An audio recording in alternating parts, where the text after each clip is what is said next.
And the bartender says, "Hey, why the long face?"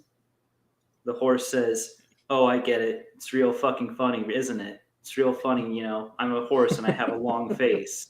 My alcoholism is tearing my family apart, but yeah, get your fucking laughs out, won't you?" And the bartender says, "Hey, look, I'm just trying, I'm worried about you, man. You come in here every night now, it seems, and you don't leave until last call. Like, we really, I feel like after all this time, we have something, more than just customer and bartender relationship. I worry about you, buddy. I want to see what's best for you." And the horse says, "Why don't you mind your own fucking business? You know what? I'm out of here," and then just leaves. Wow. I love that. That was so long. Wow. What's the deal with airline food? Oh no, none of that. Singing in the shower is fun until you get soap in your mouth. Then it's a soap opera. How do you confuse a blonde? Paint yourself green and throw forks at her. I'm going to intentionally fail every fucking owl today. My fucking IQ is lowering by the second. A bear walks into a bar and says, "I'll have a gin and tonic." The bartender says, "Why the long paw, or why the big paws?" And the bear just says, "I don't know. I guess I was just born with them." God damn it. She has so many. You can pick your nose and you can pick your friends, but you can't rob a bank. That's a felony.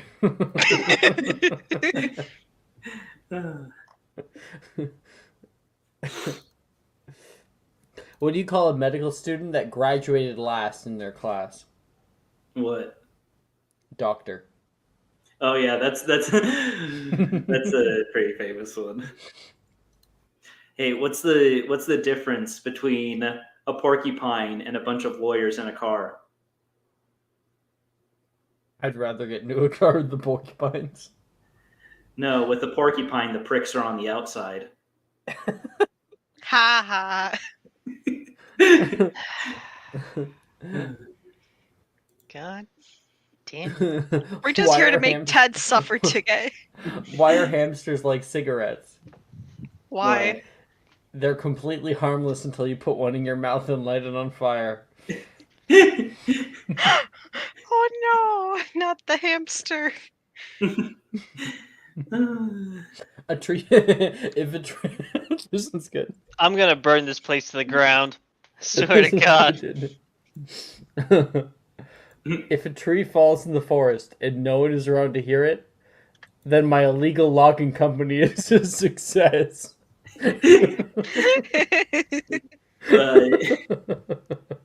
I was reminded recently of Mitch Hedberg, and he always had my favorite jokes. I love escalators because escalators can never break. They can only temporarily become stairs. You never see a sign on an escalator saying out of order. You only see a sign saying escalators temporarily stairs. Sorry for the convenience that you can still get up there. An apple a day keeps the doctor away. At least it does if you throw it hard enough.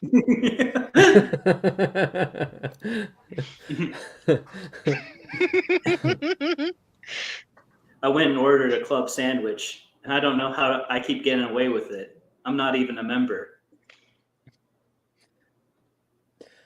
What's worse than finding a worm in your apple? What? Finding a worm in your caramel apple. They usually cost more.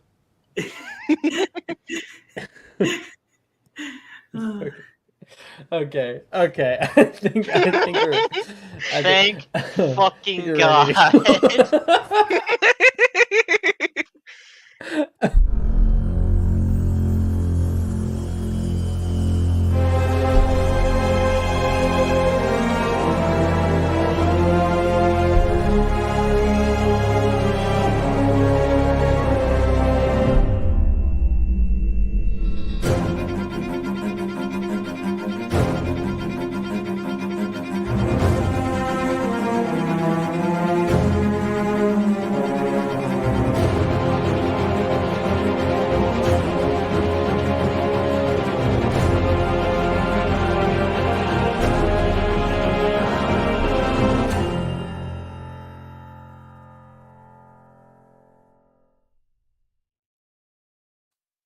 Hello, everybody, and welcome to Magic Mysterium.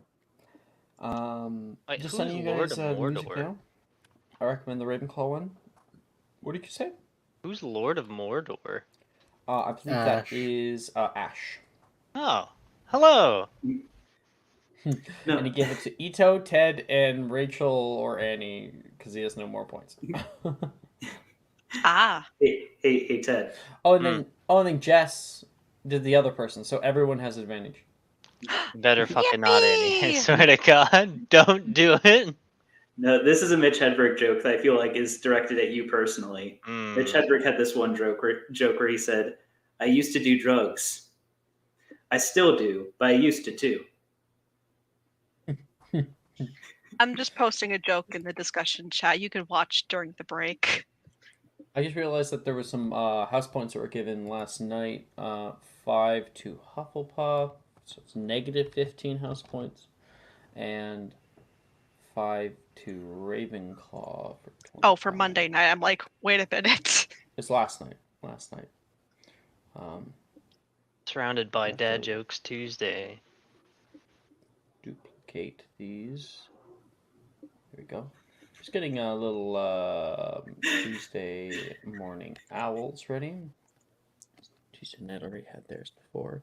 Tuesday morning owls, perfect, perfect, perfect. Almost there. Tuesday morning we got 4 players so far that we're going to be doing that with. That's awesome. I'll throw you guys, boom, up there. And because we're 4, we're probably going to get through a bunch more, which is really exciting. I'm happy to have everybody back. Last session, we went through all of the classes for the year.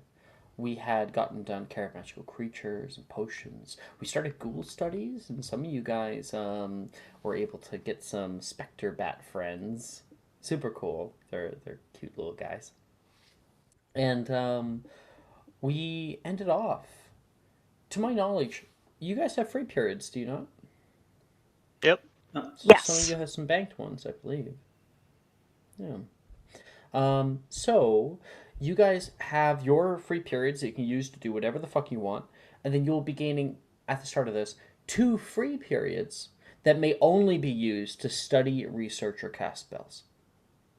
But regardless, the time has come. This weekend marks the last days of classes and the opening of the exam season for the higher years. With your schooling all done, you're ready to take these exams head on before the summer.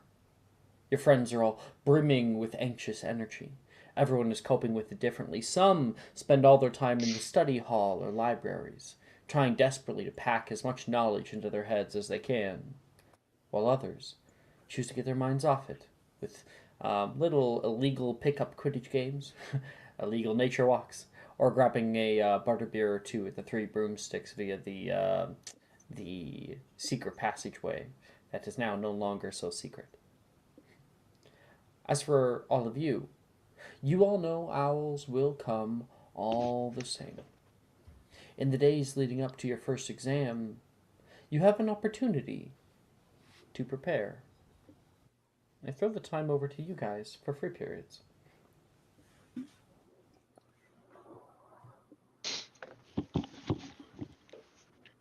I mean, I know what I'm You doing. don't have to use your banked free periods. You can save them, technically. But if you had an idea of something you wanted to do. I have 3 different ideas, which is why I'm like thinking for a second. How many free periods do you have, sirs? I'm not sure. I think I might have forgotten to write them down. Can we just get a grade check? Absolutely. Absolutely. Yeah, that'd be great to see, right? Because what your grade is right now is going to affect your owls a little bit. If you're better in a class, you will have a bonus die added on to certain rolls. And if you're worse, you'll have a negative die.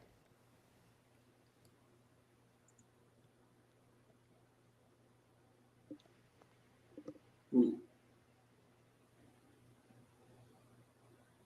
Okay, I think I'm doing pretty well.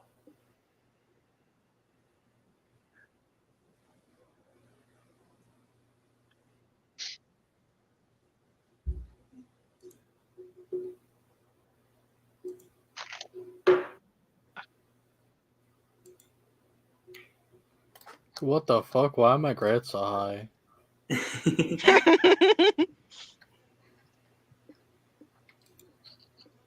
Clearly been a mistake here. Hey, listen, we're I don't doing our know. best. We're doing pretty good for what we're doing.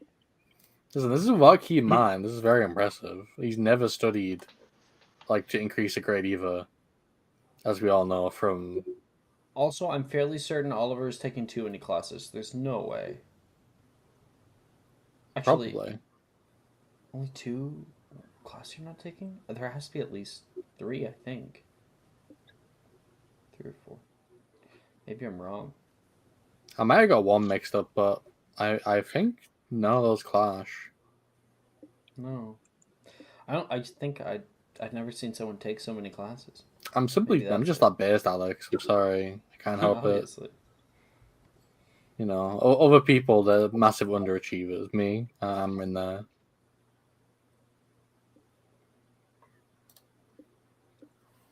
You know it, baby. We do that.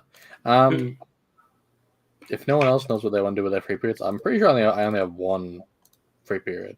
I think I used all my banked ones last time, just doing that spell over and over. But everyone still has the 2 free periods to study, research, or cast spells.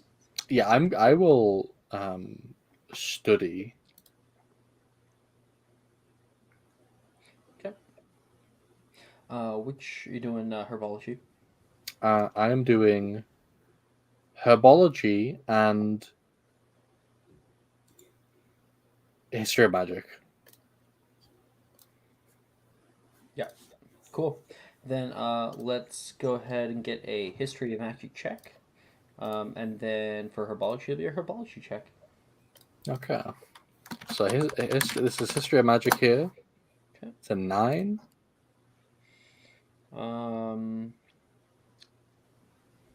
It's very sad that does not increase your grade. Sorry. This is herbology, which is a 9. Very productive evening. Wait a minute, I have advantage from chat. Wait a minute. Oh, you do have advantage on the first check. Yeah, I'll do it for the history of magic check again. It's a 16. There we You go. did it! There we go. Single-handedly History of carried magic by accepted Ash. it. Legitimately. He has a +0 modifier on that shit. Sucks. No, I have a -2, Alex. I have a +0 because I'm dating Reese. He's being carried. Finally, you're to like this. average at it. Yeah. Yeah. He has 7 intelligence. I can't understand this. Cersei has 8 intelligence. So that's Oliver. He's able to get his history of magic grade up, luckily, and I should be able to help him in the owl coming up. Thank you Who very much, has Oliver. the best grades? Me. Melody. I'm Melody. Melody. Melody Yeah. has Oliver and Melody are tied for O's, but Melody has like more E's. If you adjust the Yeah. number of classes, though, I don't know. Oliver has 1, 2, 3, 4, 5, 6. You have 5 there. And then she only has 1 more O. So like everyone except for Cersei is pretty even. And Beckett's maybe a little bit under, but even then that's a lot of E's. Yeah. And E's get degrees, my guy. Yeah. So True. you need at least an E or an O to get like a newt. Hooray. Yeah, I guess I looked at the schedule. I think I had 2 free periods. Oh, I will like- also warn you, the DCs for grades are going to be higher for the owls. Okay, cool. I'm going to be studying then. Yeah. I had 2 free periods, so I'll spend 1 studying astronomy and the next studying magical creatures. Okay. Can I maybe study magical creatures with Melody so I have like Yeah, she will help you. She will give the help action. Well, no, you have if advantage. but... You have advantage anyway, so why don't we just roll magical creatures first and say Okay. narratively that's what's happening. Yeah. You and Melody go out to the stables, look after some of the creatures together. Yeah, she lets out oh my god, Daphne to like run around too, so that way she can just like check it out. You can see Daphne and wait 1 second. You can see Daphne and Eleanor are kind of playing together. The bat's like flying around nearby. It's like biting through it, and it like dissipates and Yeah. then reappears. I was actually going to change Eleanor's name to Lenore. Lenore, okay. Oh, I like it. I like it. That's is that a reference? Yeah, that is a reference. One of my favorite poems? Yeah, okay. Yes, it is. Oh, it's your favorite poem? One of mine, yeah, one of A mine. JoJo reference. I rolled with advantage.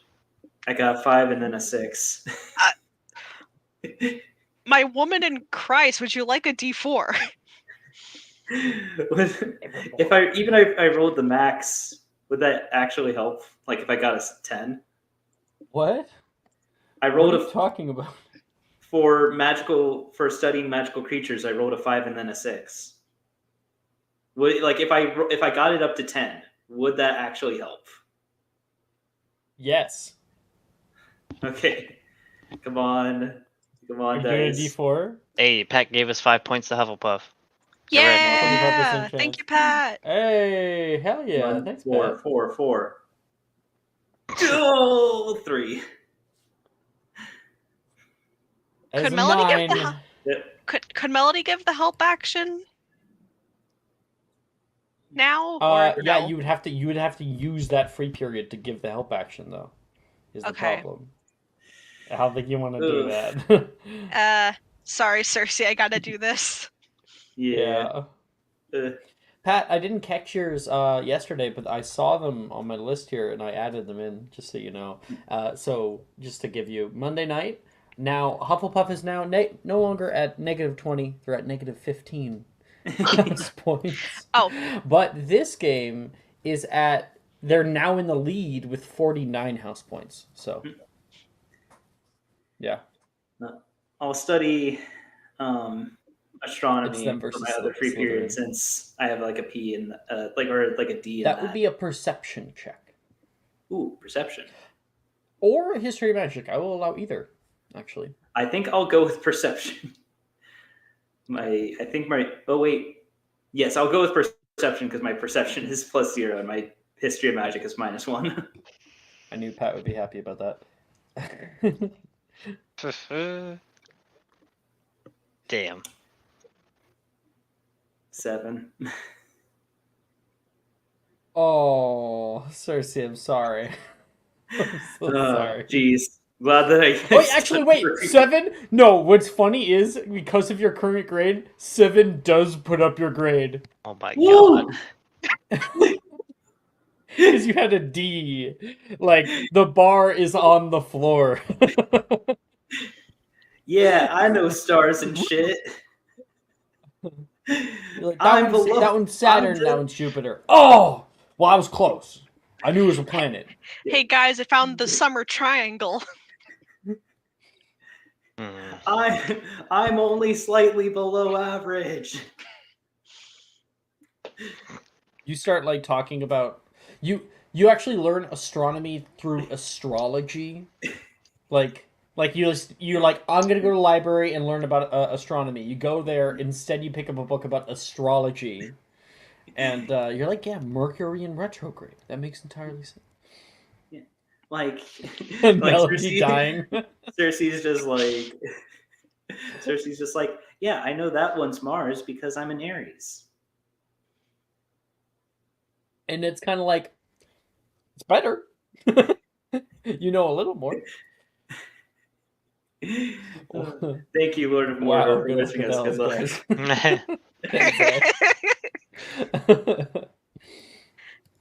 Okay, Yeah. so what have we done? We did Cersei, we've done Oliver, and we still got Beckett and Melody.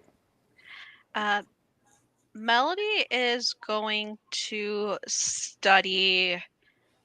Oh, which one? Let's go potions. Sure. Just so you know, you have an. Oh no, I'm looking at Beckett. Yeah, sure, you have an A in that one. So So if you get a 15 or higher, then oh wait, no, are you Keen Mind? No, I needed Is to get to that anyone next here Keen level. Mind? Nope. This is before everyone took Keen Mind as a default. You know, this game, it's a legacy like that. So just This a game potion. is made up of dumbasses, Mhm. and we're It's funny proud. because I have another game where where now everyone has Keen Mind. Every character. So just make a potion Catherine making doesn't check. need Keen Mind. Because why, Patrick? It's got a steel book. Steel book. You'll never live it down. Keen Mind overrated. I agree with Pat. Okay, so potion making. Oh my god, that's a 9. Oh, I have advantage. Oh wow. I'm using Oh, that you do. advantage. Definitely. 16, much better. Yes, grade goes up. She did want to practice one spell at least. She You wanted get to. two spell attempts whenever you do a spell. So Cool. So she's gonna try to lock in a pungo. a pugno. Pugno. Mhm. Which I gotta You remember hear that's Hermione cast it. You can grab any swarm of creatures and control them. cool. Would have been useful in second year. With Oh, the jackalopes. double check notes. Sure. That's worse. Oh, it's gonna be a great owls, guys. All the bad rolls out now. True. You still have it. You have a second attempt. If you want to Okay. keep trying a pugno, or you can move on to a different spell. Yeah, she's gonna try it one more time. 18. Hey, there we go. Is that locked in bitch now, is- or Yes, it is officially locked in. fuck yeah? Okay, it's very useful for if someone casts Avis on you with like birds. You're like, no, fuck you, and you grab their swarm and turn it against them. You know what would be really fun? Swarm of specter bats. Hell Swarm of specter bats. I will totally allow you to conjure specter bats with Avis. Or Yippee! or if you get some kind of ability to be able to see into the ethereal plane, you might be able to see where they are in the space and conjure them or pugno them. I gotta talk to that witch in the woods. Or just look around for something like that. Yeah, That is either true. way. Okay. That is Miss Melody. Back at your last. I wonder what I'm gonna do. I'm gonna go try and learn the Dragon's Fire Breath. Fuck yeah. Fuck yeah. Because I'm 100% going to be using that. That's That's Latin transfix for spell, breath. right? It is a transfig, yes. Guess I gotta do that with advantage. English.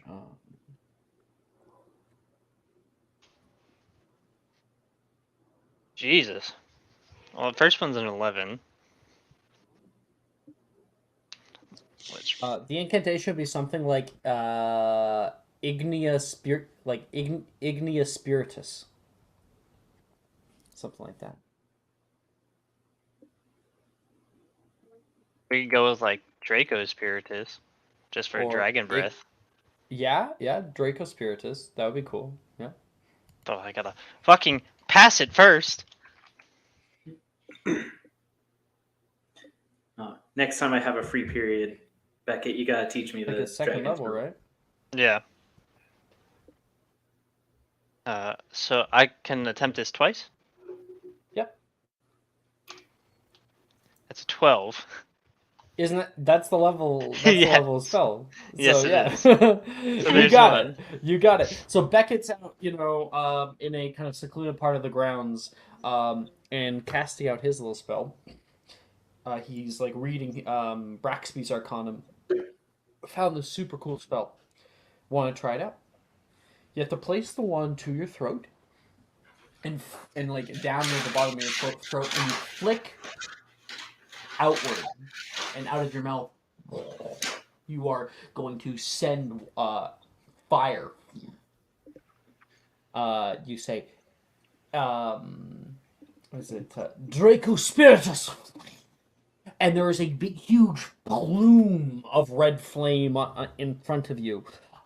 When you like breathe out, the heat is so intense that it warms the air around you, and but it does not burn your lips. One second, I think Jordan's trying to talk.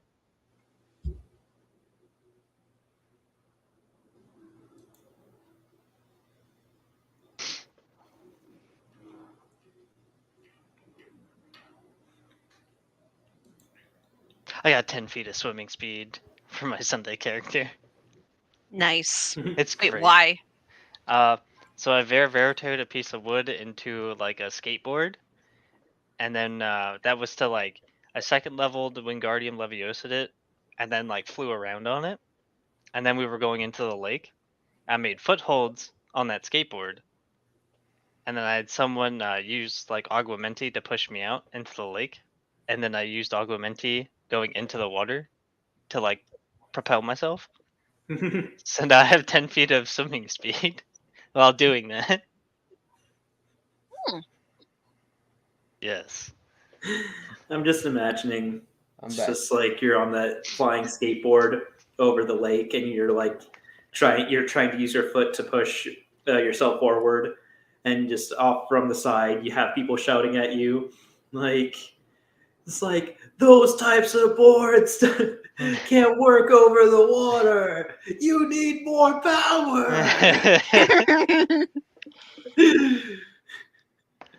I love those movies. For my second downtime, I'm gonna try and lock in my Mycelia? Hmm? Missiles? I don't know how to pronounce that. Oh, right, yeah. Yeah, totally. No, I believe it was just like Mycelia. Yeah. Yeah. Nice, quick, simple.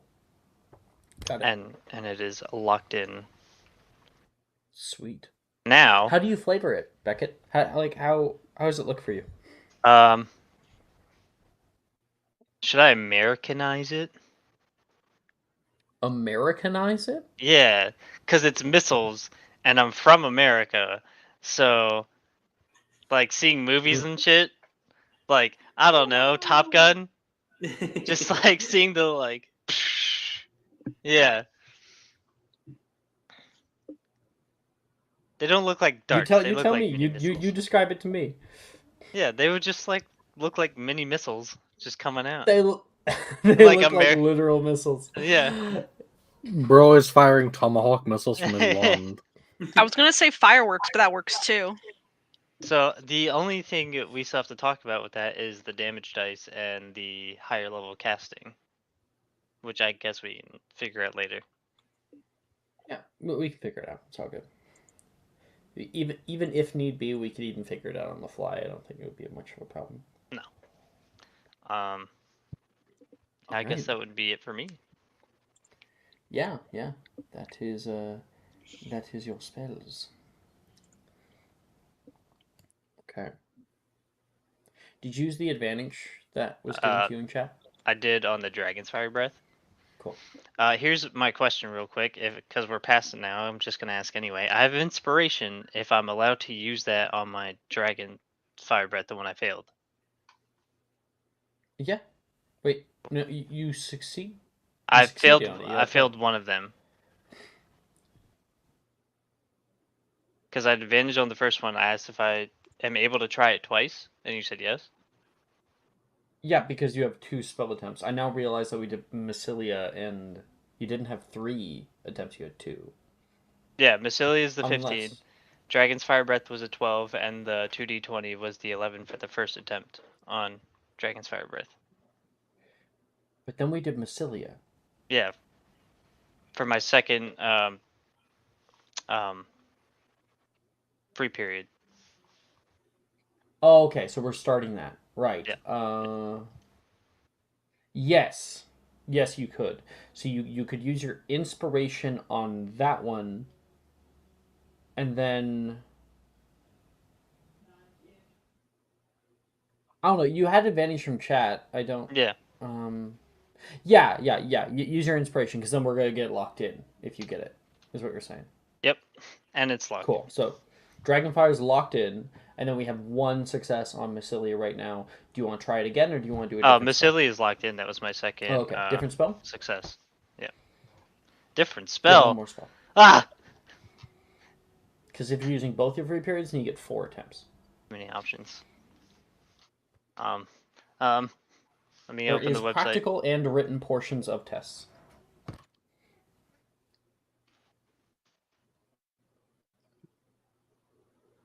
Waiting for the website to download. Incarcerous. Yes, perfect. Good spell to have. Upcast that fix to 4th level. It's an insta out. Like that. With a saving throw out, too. 19. Fuck yeah.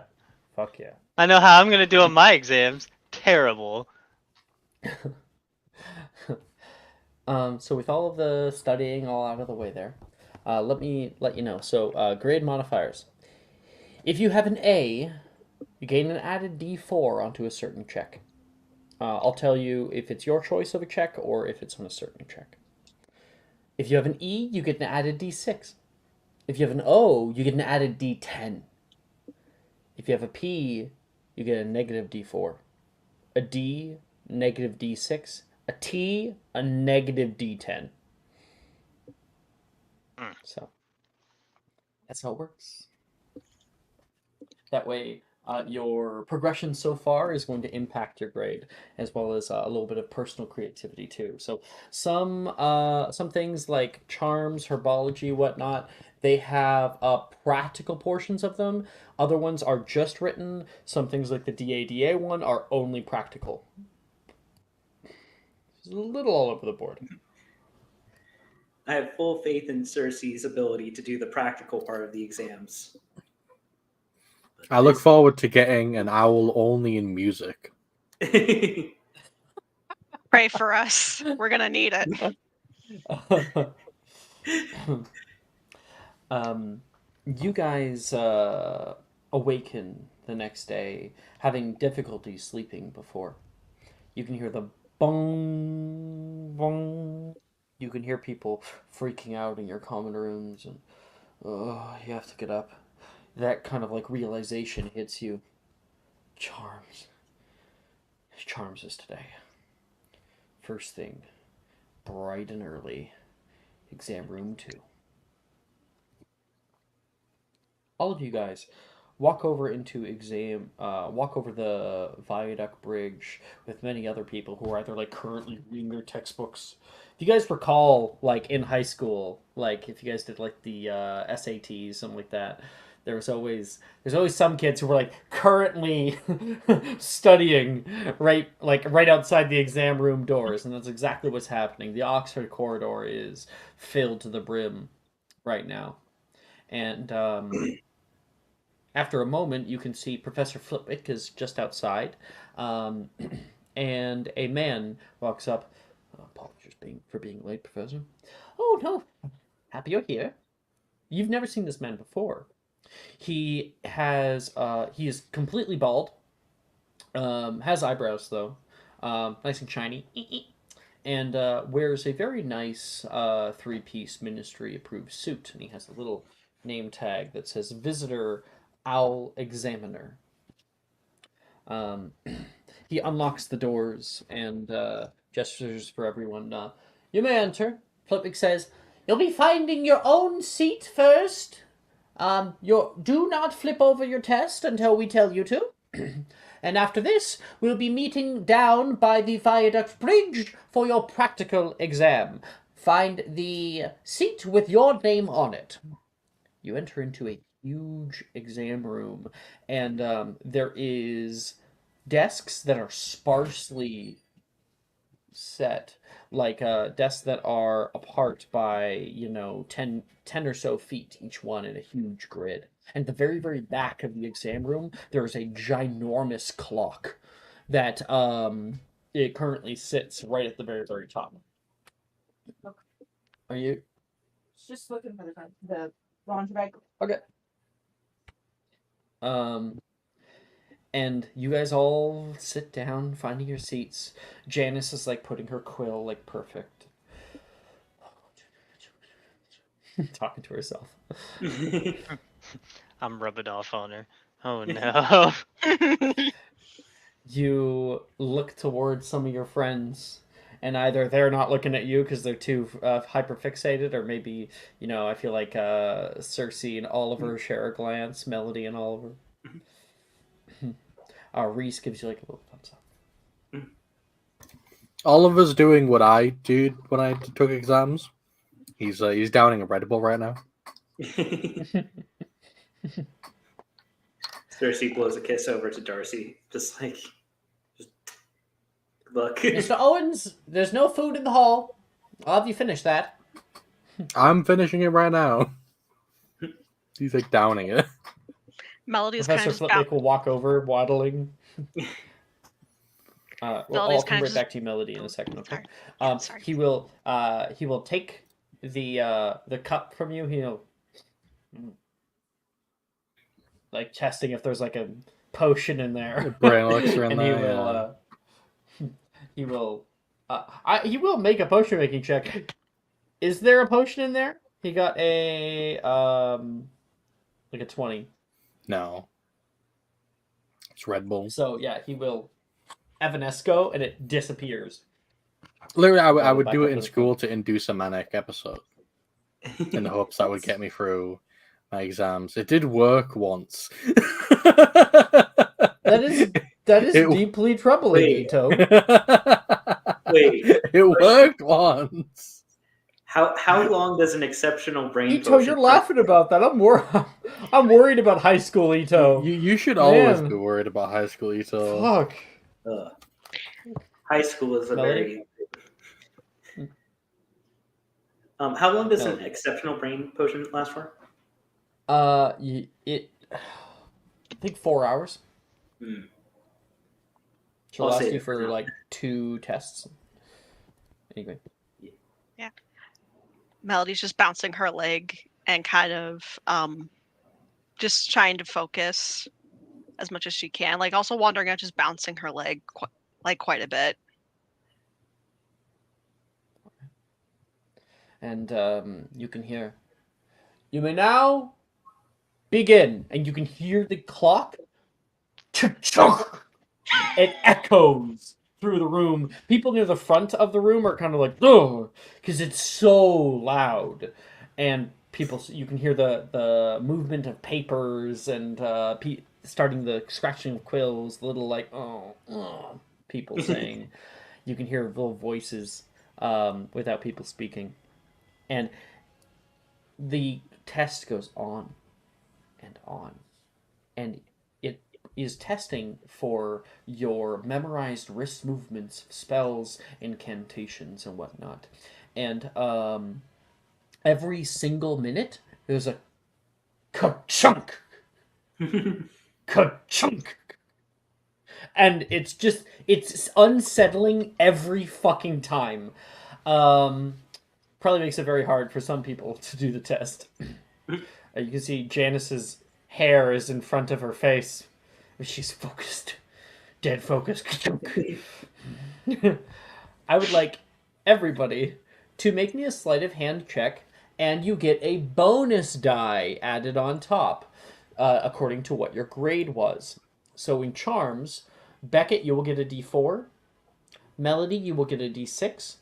Cersei and Oliver, you will get to add a D10 to a sleight of hand check for memorized wrist movements Cool. and incantations. Oh no! Wait, it's Dear a new God. it's a new day, right? It is Could a I- new day. Could I use double check notes for this? No, it's Okay. not spellcasting. It worked. The Red Bull worked. That is okay. So if we go to Owls here, Actually, getting grades out. I'll. Mhm. You know what? I'm gonna use fuck it. I'm gonna use inspiration for this. Charms is one of the classes I care about.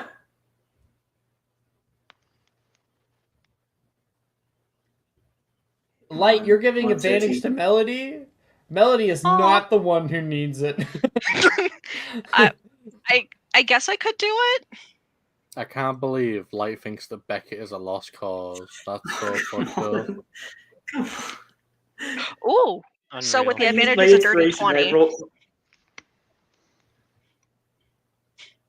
What did Oliver get? Oh.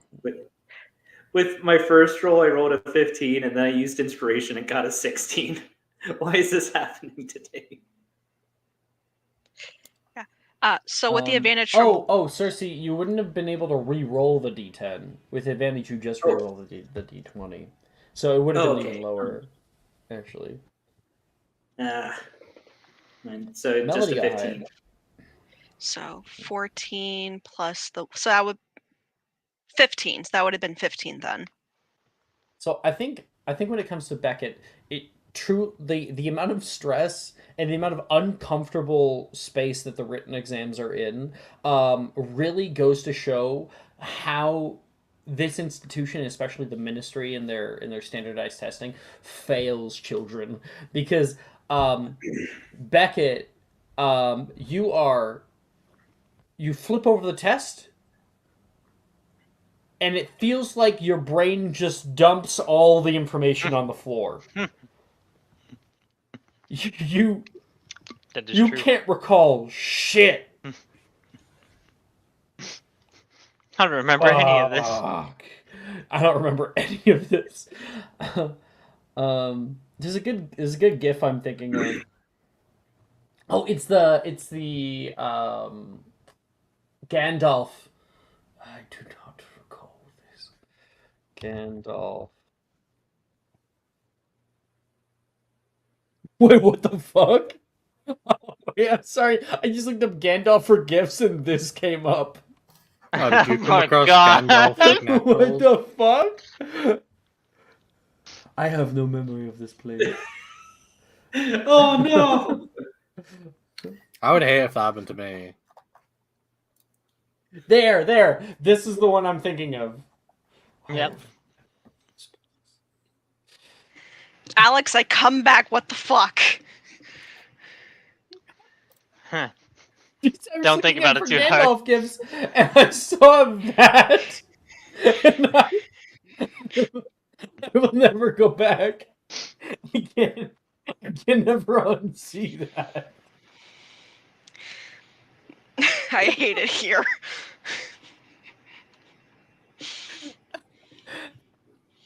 Oh my gosh. I want to post this in server chat with literally like no. You should at everyone as well. Do it. Everyone. No, I'm not gonna. You gotta make it uncomfortable as possible. Get people pissed off at me. Oh. This is cursed. What's up, baby boy? Cursed content. Holy fuck.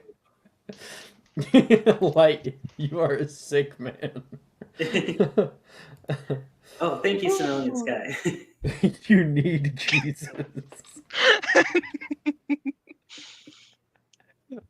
I need to act Jess though. I just need to see that. Put yourself in horny jail, you bastard. I still think one of my favorite videos I've They're seen. really horny. Is that really? He's horny for old man. Oh. For naked old man. Cersei, your next check you'll have advantage on. Yeah. Okay.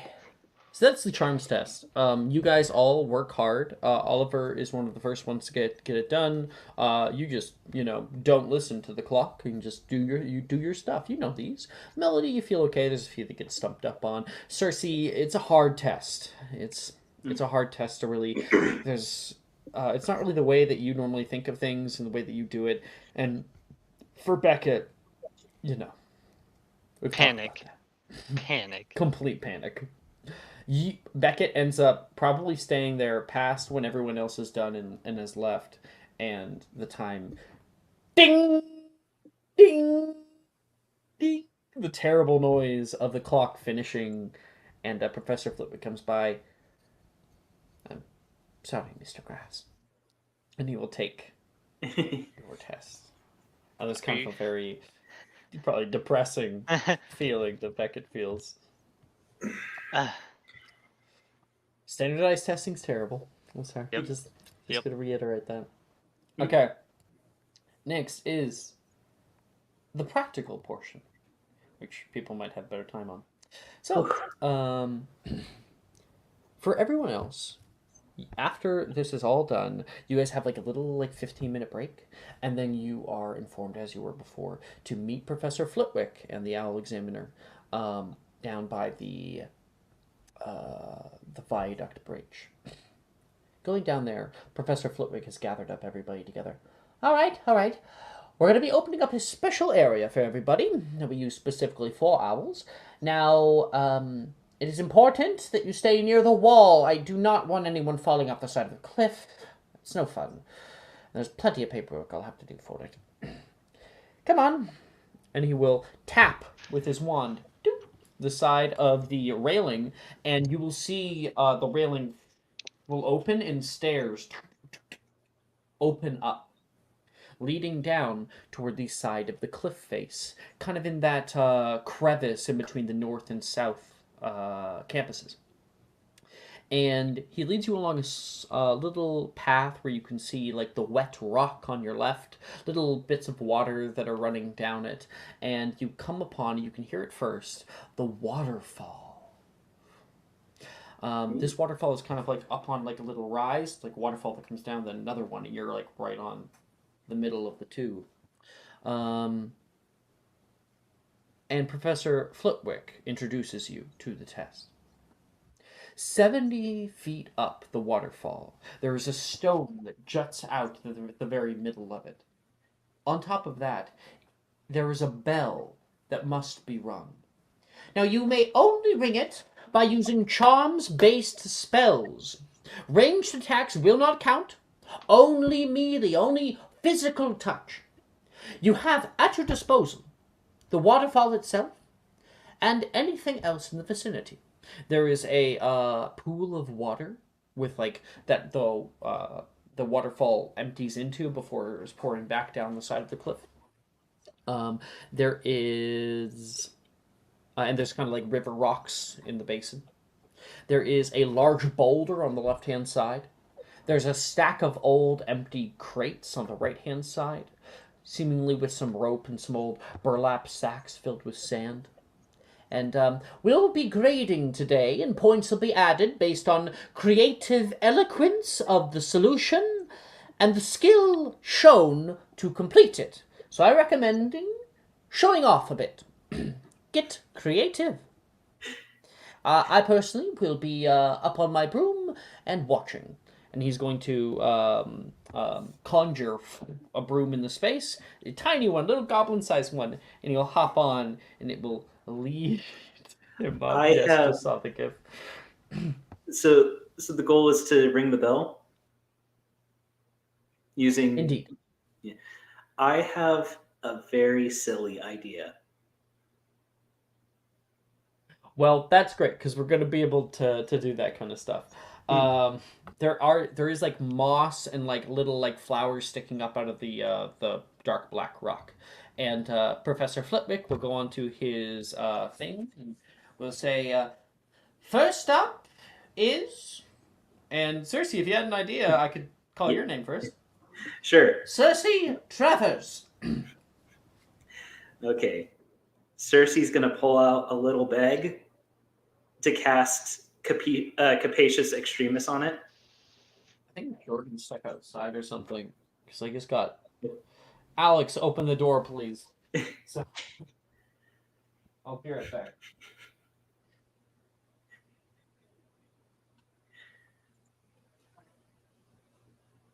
Okay, well the teacher's not looking. Cersei will ring the bell and then run back and just be like, "Yep, I did it."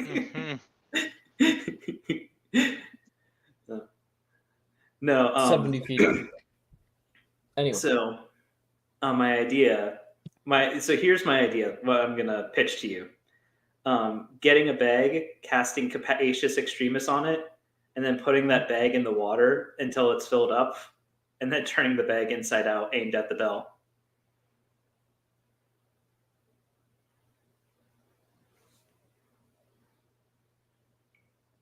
It's like in D&D, when you have a bag of holding, if you turn the bag inside out, it just ejects everything that was inside the bag. Mhm.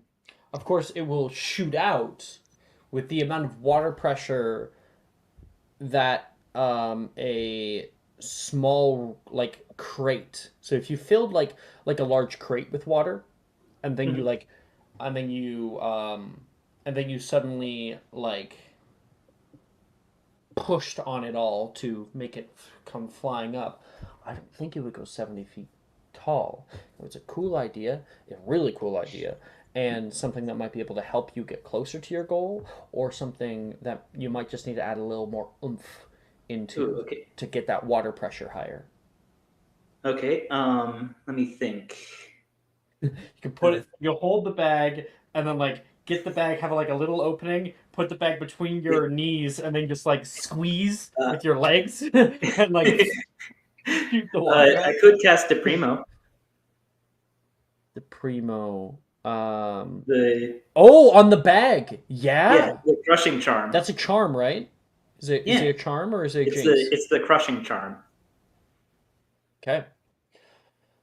Yeah, with the Primo, yeah, you could crush the bag, sending the water really with a lot of like way more pressure than you could possibly put. Yeah, so That's a cool idea. Cersei.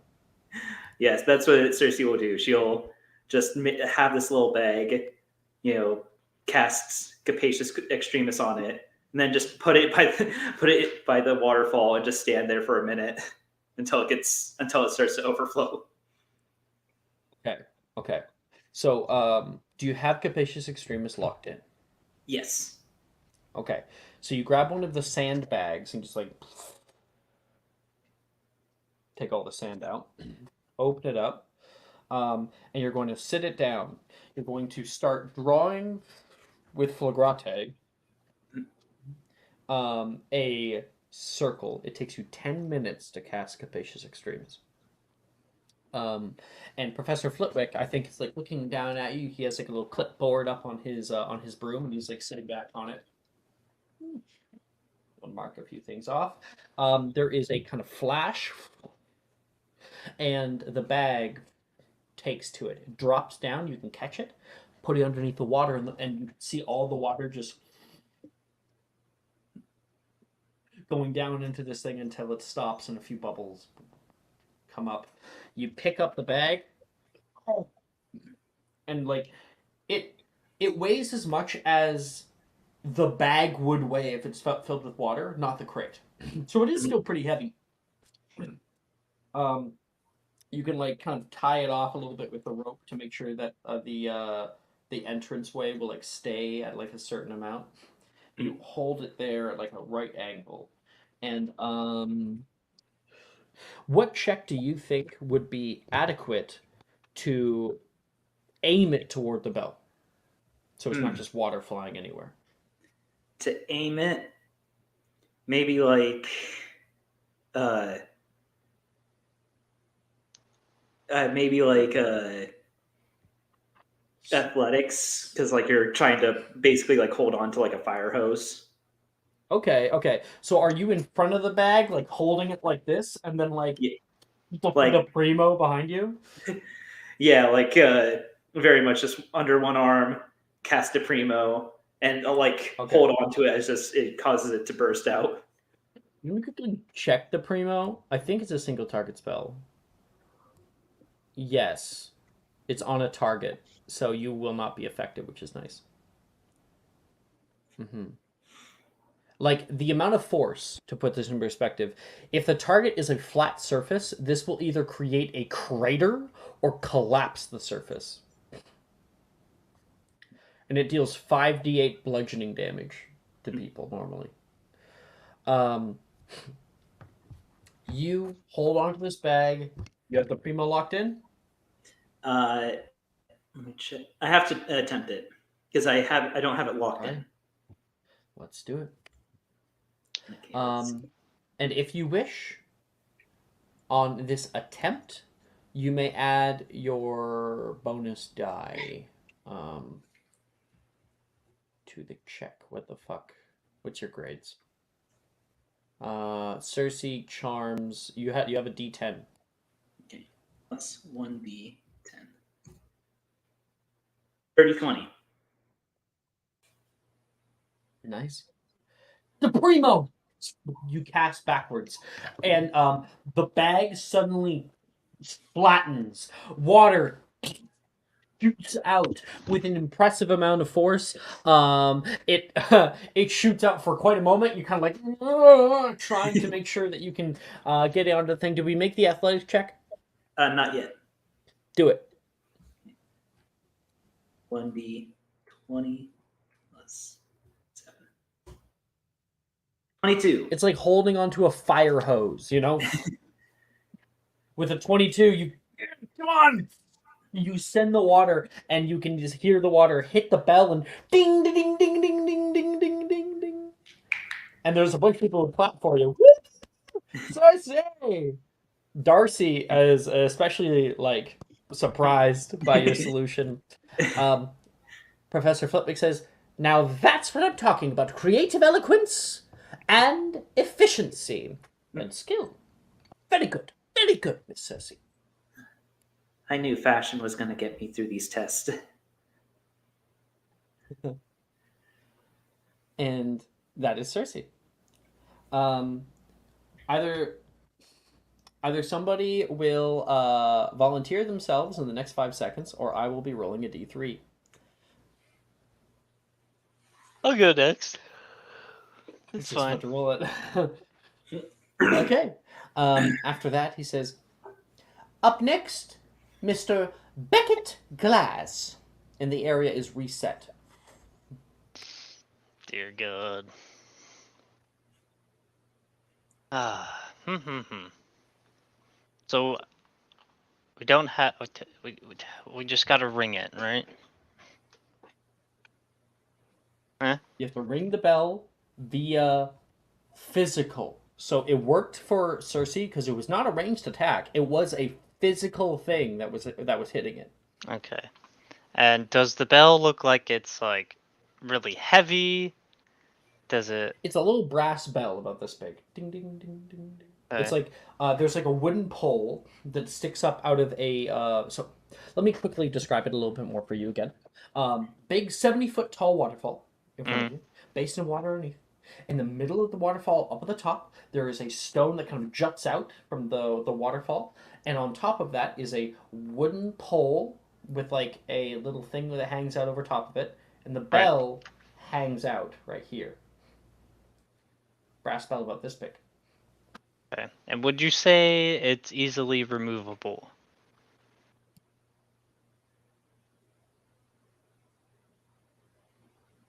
Easily removable? Yes. No, it's No? it's like, it's like metal hanging Okay. on a All chain. right.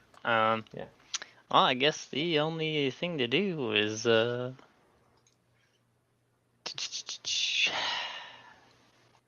you 5 may feet. only use charm spells. Yeah. So then I would just have to second level Carpe Retractum up to the bell. Okay. I don't think that's gonna. There's only water. There's nothing to grab Well, onto. you said the cliff. Does it? Oh no, second level it does increase the range. That is true. Increases the range by 5 feet, so you're gonna need by second level, but it will only pull you 30 feet up. Oh, it only pull me 30 feet. Yeah, you can target a thing 70 feet away, but it only pull you 30 feet. Hmm. And then you will be in the waterfall. Ha. God. Now this could be step 1 of a multi-step plan. don't really have anything to help me out past that.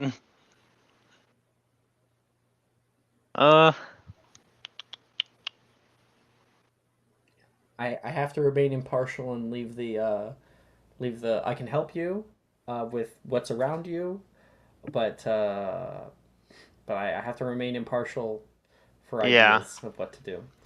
So again, there is a like a large waterfall, big basin of water.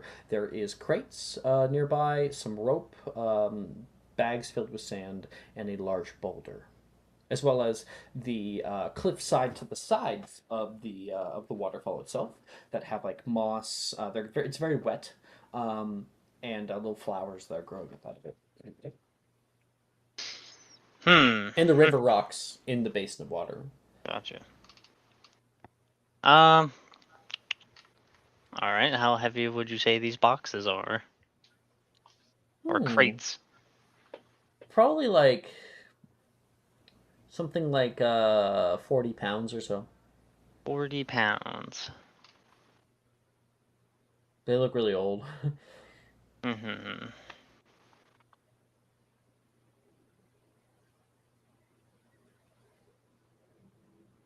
See, now I'm a little. It's a little confusing.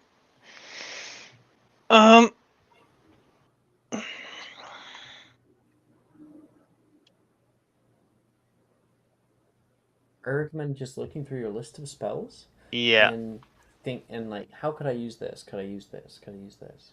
Yeah. And the higher level spells, the better, because that's going to show your skill in charms. The issue is some of them are like, I don't know. So if I Engorgio a crate, and then Wingardium Leviosa the crate, would I be able to grab another crate and get that 20 feet higher than the last one? That is correct. Okay. Hmm.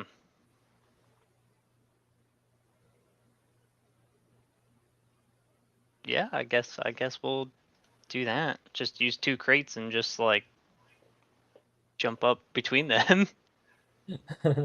Okay, so we're engorgioing the crate.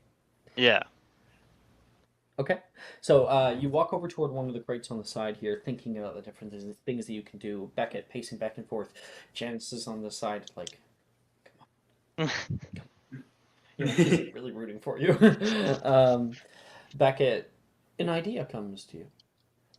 You take the crate and cast Engorgio, and it gets bigger. Janice is like, oh my gosh, he's gonna fail, and it gets much larger. Um, Now you are going to climb up on top of it. Yeah. Yeah. Okay.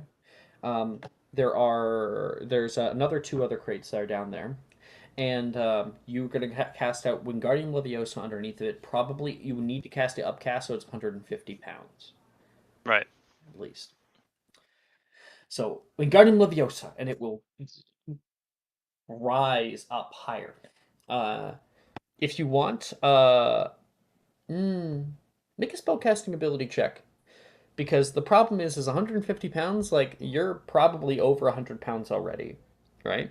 Yep. So, this just presents another obstacle that I might be able to help with. Okay, so you didn't do very well Mm-hmm. on that one? No. Yeah. So, when you cast that, when Wingardium Leviosa, the thing begins to rise up a little bit, and then the spell fails. Oh, shoot. There's too much weight here. Do you have a spell that could reduce the amount of weight in this equation Uh. Uh. in some way? There are a few that could do something like this.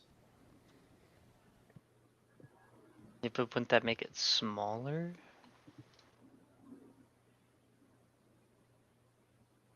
Yeah, I do have Reducio, but I Reducio do. works on objects, yeah. Yeah, I do need to stand on it. The box is less heavy than you are.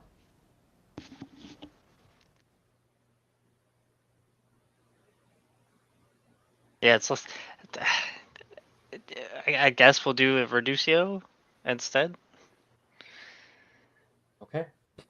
So, you're like, oh, this is too much. Okay, smaller platform. I'll just have to deal with it. And it gets much smaller, and you're kind of standing on top of this thing. You just only have enough space for basically like your two feet, almost nearly beside each other. But when you try it again, Wingardium Leviosa, it will rise up. Ooh, okay, you're balancing there. You rise up to be 20 feet into the air, which is the maximum of the spell. Mm. And then you got the other box next to you. That's down there. Do you want to cast like Reducio and then get it to you somehow? Hmm. Or we Okay, could have so cast Reducio on all of them and like carried him. Yeah, kept yeah, them, yeah, and carried them. Yeah. Yeah. Do you want to do that? yeah. So it'd be 2 more Reducios. Um, and then you hold out one, and you're going to cast Wingardium Leviosa. Again, the problem is I'm pretty sure Wingardium Leviosa is a concentration, it's a dedication spell. So the moment you use your action to cast on a different one, the one that's underneath of you is going to go away. So I want you to make an acrobatics check for both your balance and also being able to jump to the other one Oh before God. the other one falls away.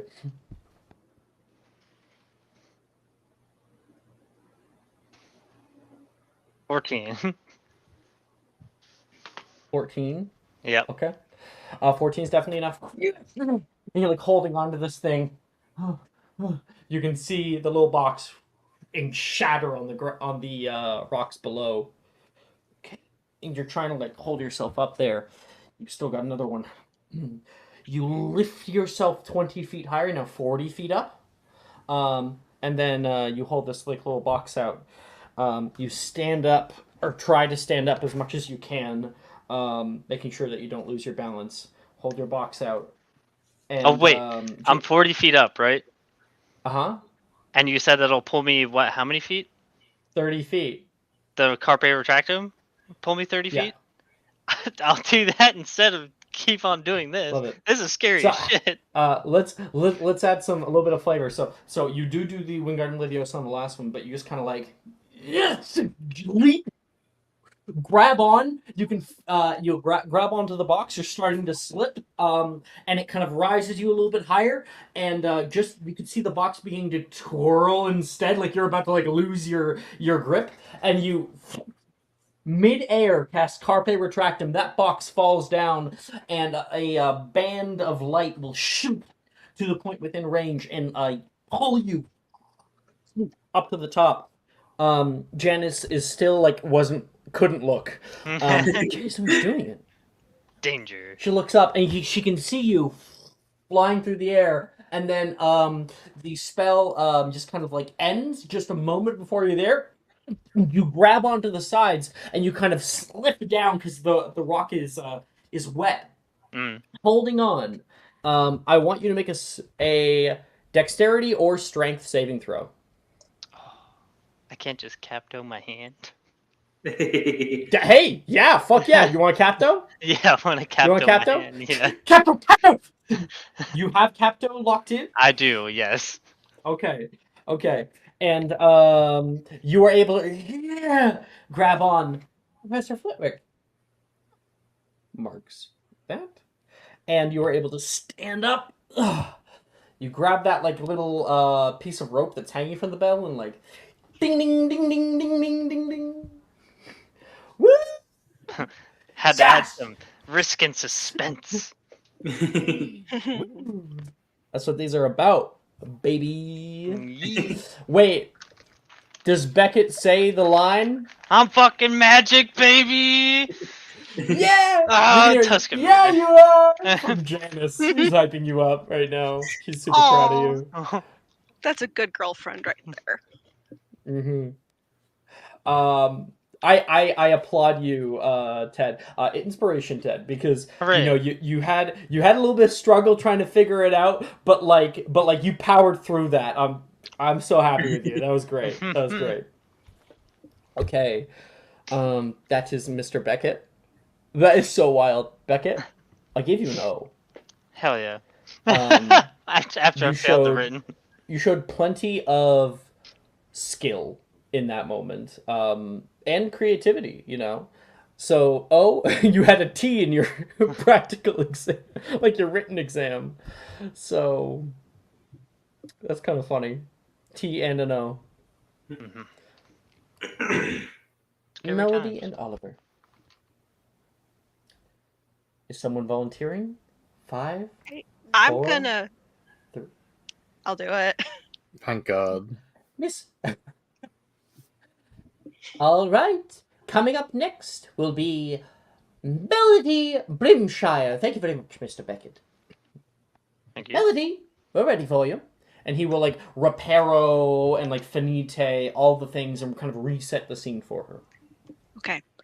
Is there like a log or like a piece of wood from one of the broken boxes that she could use? Certainly the crates are definitely not in good condition, so there might be some like broken parts of them. You can definitely like grab a plank and like rip it off if you wanted. Yeah, she's gonna do that. Okay. You can hear people like, "What the fuck is she doing?" Okay. Uh okay, so I had two different things in mind because I was gonna use Fortissimum Mm. for either the plank or my shoes, and I wasn't sure which one. Okay. Well, right. I can't necessarily give like full ideas. I can maybe try to inspire people with ideas. And if you have a what if question, then I can answer it. Okay. What if I were to Fortissimum the plank so that way she could basically use it to ride up? Okay. So Fortissimum makes it that it is impervious to all damage. I don't Right. see how that would be riding anything. Like if oh, okay. Yeah. Okay, now I see what you mean. I believe you would, in order to ride a plank, you would need the spell. Oh, fuck, what is it called? There's a spell that animates things. Pure Totem Locomotor. I don't have that. That's Yeah. yeah, pervious damage. So instead of that, she's gonna Fortissimum her shoes because there Mhm. is a so that way at least they're sturdier. Okay. She's gonna make sure just to double check that they're sturdy, and then she's going to upcast Guardian Leviosa on the plank to let's go because I'm trying to think. I don't. Let's see. Wingardium Fortissimum's Leviosa, you can upcast to. The weight limit is increased by 150 pounds for each spell slot above 0. cool. Could she cast it at 4th level? That's a lot of pounds. Is that? That's 3. That's 600 pounds. Oh, okay, so Is not that the. high. Would be. Okay, so it would just be 2nd level, right? For 300 is a great amount. Yeah. Okay, so To have. she'll sit on she will grab the plank, kind of position herself, and then Wingardium Leviosa at 2nd level. Okay. And casting out. All right. All right. I. Yeah. If you wanted sturdy, um, I think you might have been looking for something that was already said earlier with Beckett. I think you're looking for Capto. I don't have that. Okay, so you cast out that. You hop onto your plank. You cast out Wingardium Leviosa, and that thing will kind of shake and will begin to fly upward. Now, it is kind of like riding on a skateboard, a very thin skateboard right now, and you rise up 20 feet into the air, kind of Cool. floating around. Melody, this isn't Quidditch! You can hear someone yell, and people will kind of chuckle at that. Shut up. You're doing great, Melody.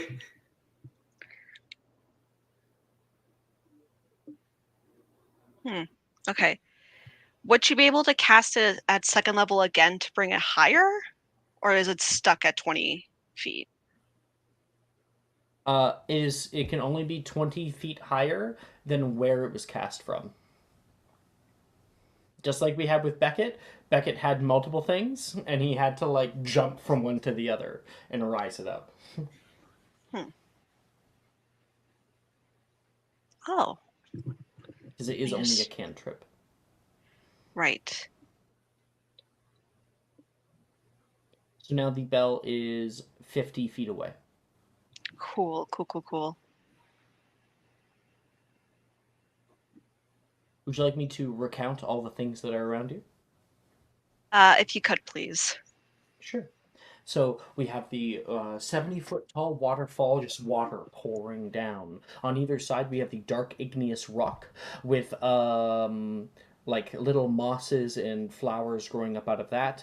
At the very bottom, the water empties into a small basin before continuing back down, and that basin of water has like rocks at the bottom of it. There is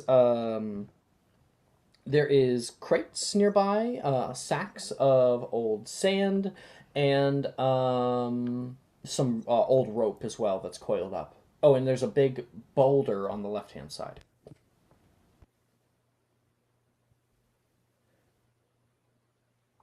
Is there anything like close-ish to the waterfall?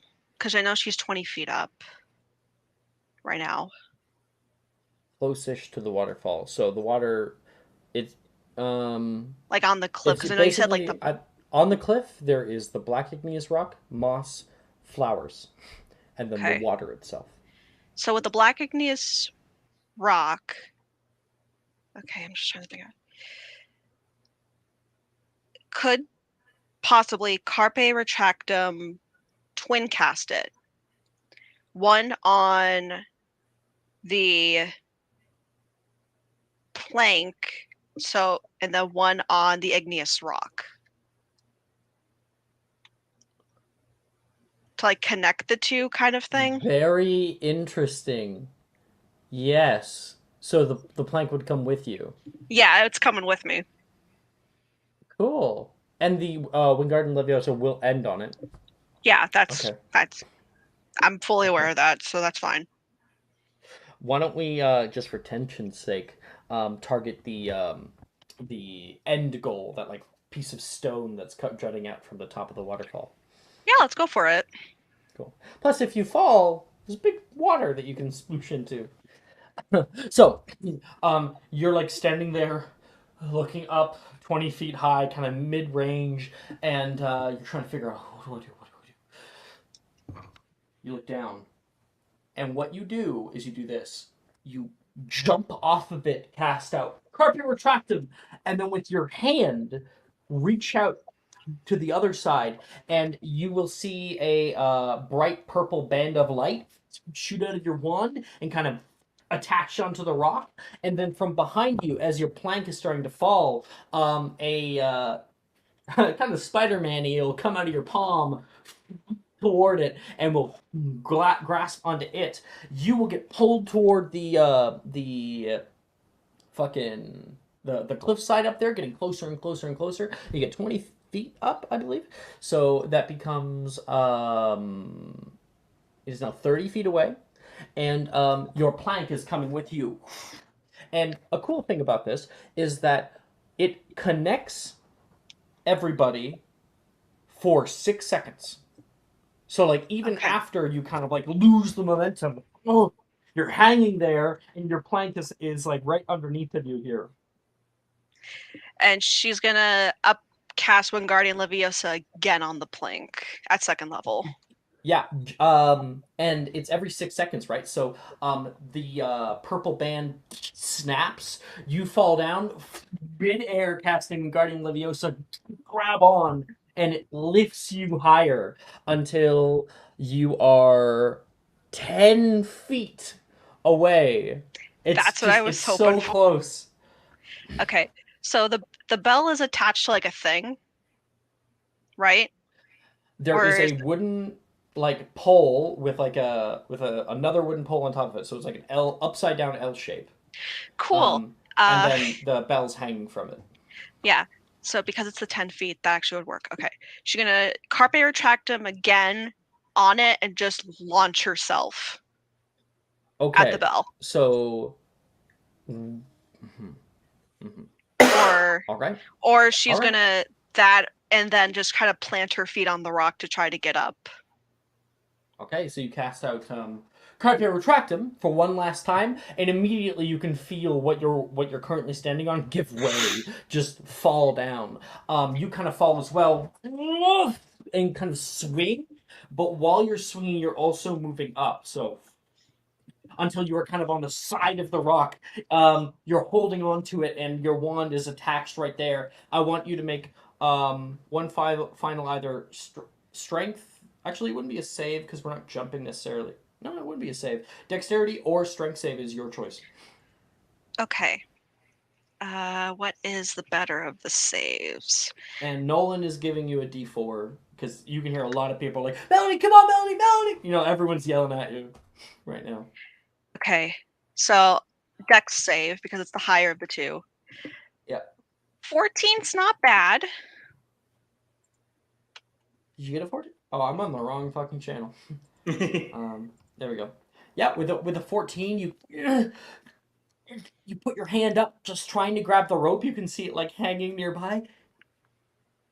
You grab onto the rope. Ding, ding. You slip with your hand, and Yeah, she kind of does this as she goes down. and you hit the water with quite a bit of force. It does hurt a little bit, but you are okay. You kind of you step up. Congratulations, Miss Primshire. Woohoo! I did it! Woo, You can see the other Melody! people who are standing like a ways away, and they're all like, yeah, cheering at you. Especially all the Hufflepuffs. They got your back. Kind of does like the dog thing and kind of like to get her hair less wet. That doesn't even cast a spell. She just does that.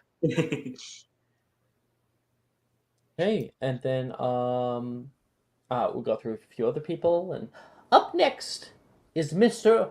Oliver Owen. All right, Alex, don't make fun of me for this question. Is the bell up or down?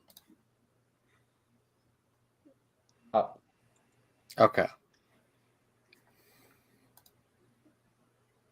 And the objective is to ring it physically, not using something ranged.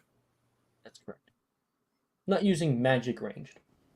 Obviously, physical things ranged does work. Cersei did it with water, physical water, not conjured water. And only charm spells may be used. Do you need a recount of the things that are available to you, or do you recall? I would appreciate an account of the things available to me. You got it. So, 70 feet up, there is a bell. Must be rung using only charms-based spells.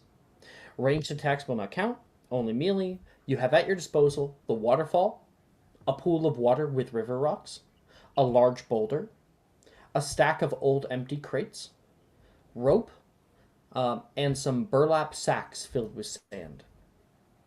Points are added based on creative eloquence of the solution and the skill shown to complete it. Okay.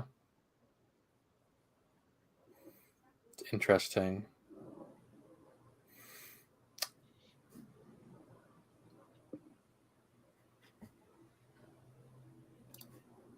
I'm looking at my charm spells and they're not providing a great deal of let's say confidence in this. But Go over. Woo! This should be funny. So the first I'm going to try, Alex. Actually, do all spells need to be locked in for this? No, but if it's not locked in, you're going to be attempting it on the fly here. But as we've seen, based on your grade, you will get a bonus to it in any spell attempts. Yeah, I'm going to try I forgot the Geminio bonus. the Boulder. No, I gave you the bonus. Oh, did you just forget to roll it? Yeah. Well, everything still worked out, I guess. Yeah, so I'm Jaminioing the boulder. I want a second boulder. Ooh, okay. I don't know if it'll work because it's big boulder. Big boulder. Because a 1 foot cube. That's a nice boulder. Geminio works. What is it? It fits within a 1 foot cube. You can grab the river rocks and Geminio them, but not the boulder. No, it's okay.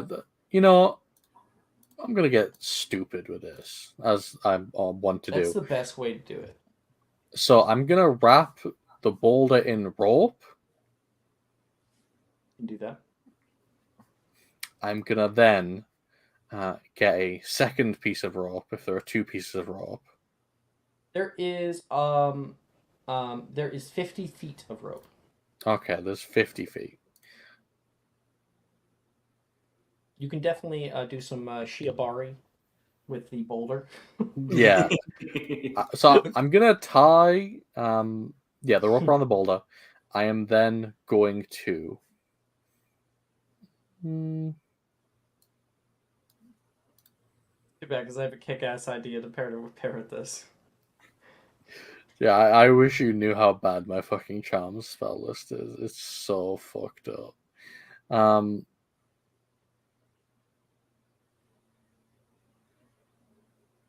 I'll tell you my idea after we're done.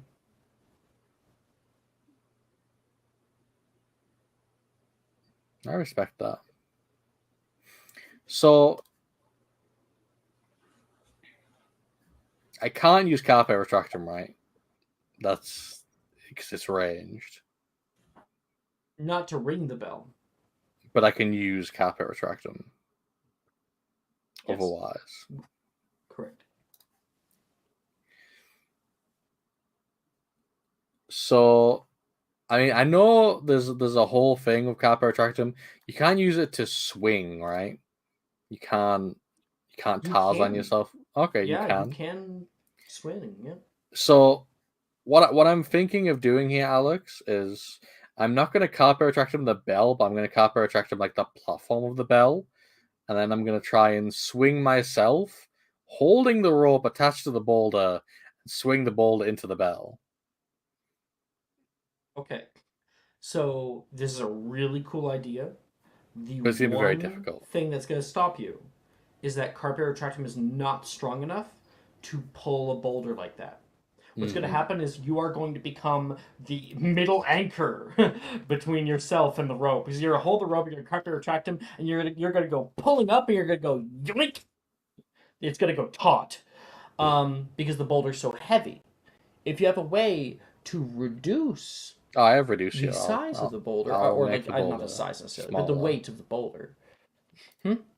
I'll reduce the other boulder. Reduce it. Okay. So it becomes an eighth of its usual size. And you can maybe, you have a type of I don't know. No, it's fine. You have a type of knot that you can just like pull to like really what's the name of like that like thing where you make knots to like hold pots up? Shibari? I have no idea. Not shibari. No, but shibari is the other one. Pottery shibari. Pottery shibari. Yeah. Shibari. Shibattery. Charcuterie. Your whatever. It goes. You're able to tighten it onto the smaller boulder now, and yeah, you kind of have that, but with a much longer rope now. You can kind of position yourself off to the side of the waterfall, and I recommend upcasting to your highest level spell slot. I will do that for Carpe Retractum. Yeah. Yeah, that will pull you quite far, not the whole way, but you cast out Carpe Retractum! You shoot out Carpe Retractum, it latches onto the stone and pulls you, and along with it, that stone on a rope, and you kind of swing. And so if you guys can imagine here, we've got the 1 point, we've got him, he is pulled toward it and is also swinging, and then behind him is another thing that's also swinging. So by the time that he gets to the end of his swing, and he's now like 40 feet up, the boulder is now continuing that. Do you release? No, wait. Are you going to try to throw the boulder at it? I'm not Swing throwing. it. I'm trying to like swing it with all the momentum, like holding onto it as well, if that's possible. Yeah, you got all the momentum. Now it's continuing as you are finishing like the full swing here. Mm-hmm. So what's happening in this bullet time, the slow motion, as you were 40 feet up in the air, swinging a reducioed boulder connected by rope. What are you doing? He's literally trying to like whip it down towards like the boulder, using towards the bell, like using all the momentum, if that makes sense. Yeah. So so that's what I thought you were doing.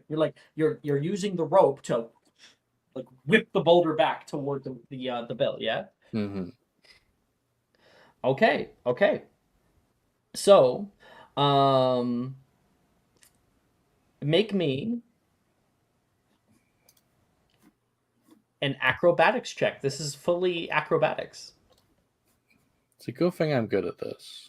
I say prior to horribly failing. Do I get my D10 on this, or is that only for charms related things? That is only for if you are attempt. Yeah, it's only for spell attempts right now. 16. 16. Fuck yes. Let's You go, whip Oliver. it back, and that spell like ends. There's like a snap of the carpet retractum. Oliver is falling and not toward the water. He's gone too far. Oliver, do you have like a still momentum? Do I have a rest of my? Nope. Spongify? I'm looking. Nope.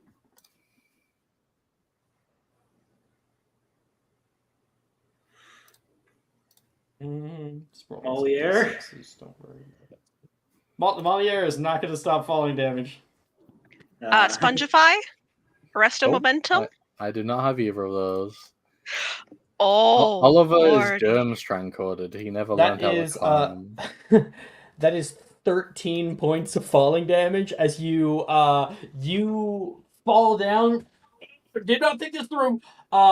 You bang just hit the very very bottom. But meanwhile, your boulder's flying back, and you release the reducio on that boulder, and it kind of becomes large and just smashes directly onto the side of the jutting out stone. You can see a large amount of like dirt and dust that is kicked up at that explosion, and you can hear ding. You have broken the bell. Oops. I'm gonna look up at Flitwick and go, did I do a good job? Would have been better if you caught yourself. It was certainly creative. I'll say that. I'll take Eloquent. him. He'll just like collapse Somewhat. back onto the Oliver, do you need to go to the hospital wing? No, I just see like a lot of stars. It's fine. Happens all the time to me. Oliver, how many fingers am I holding up? And Cersei just holds up like a fist. 7.5. Oh, dear. Yes, you got it exactly right. Straight to the hospital wing. Next, Morgan Cook. And that continues on. Oh, my spell was good. There we go. All right. That is our charms. Beckett, you got a T on the written and an O in the practical. Cersei, you got an A on the written and an O in the practical. Melody, you got an E on the written and E in the practical. And Oliver, O and E. Wow. Oh. That is that. Oliver comes back toward the group. There's a few people kind of give him a hug and whatnot. Reese is like, "Are you okay?" Yeah, it wasn't that bad at all. He pulls up the back of your shirt. Ow, dude! That is going to be a big bruise. Just if you got to make sacrifices if you want to get owls. More like owls. Exactly. You don't need any Next. spellcraft salve on that, do you? I mean, maybe. Melody, please don't listen to him. Just please help. All right. You don't actually need to expend any. Cool. No, I was gonna say like cause she has the thing in her stomach, could she extend some of that power to heal Oliver? Absolutely. Yeah, yeah. So, roll me. It should just be the same as like basically a Pisky. A Pisky 2d4 plus spellcasting ability modifier. Okay, which is intelligence. 2d4 plus. So, 10 points. And as you do that, you take 10 points of damage. And so, Melody, when you do this, you. Ow! Mm. What? Is something wrong? And you can feel your back hurts. Oh. I just learned a thing. Good to know. Oliver, you don't have to go to the hospital wing anymore. Damn, that's cool. Oh, thanks, Melody. No problem. I think the falling into the waterfall might have damaged my back a little bit. I'll be fine. Reese gives you like a squinting look, like, huh? Didn't mention that before. Okay. Next, we have herbology. Firstly, we're going to have our written exam. Our written exam is done again in exam room 1, which looks the exact same, just mirrored of exam room 2, which is what you originally had your charms test in. That big clock is there. You may now begin. Good luck, everyone.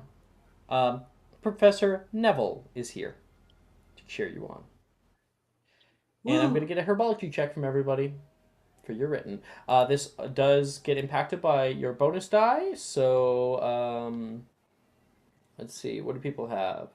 Herbology. Beckett, D6. Cersei, D4. Melody, D10. Oliver, a negative D6. Ooh, okay, so this is like just a flat roll for me at least, because I have a -1 in herbology, but a D4 means that. I got a 2. 20, 25. Plus. 25. Okay. I got a 15. Cersei. I got an 8, but I want to double check. I got an advantage in the chat, right?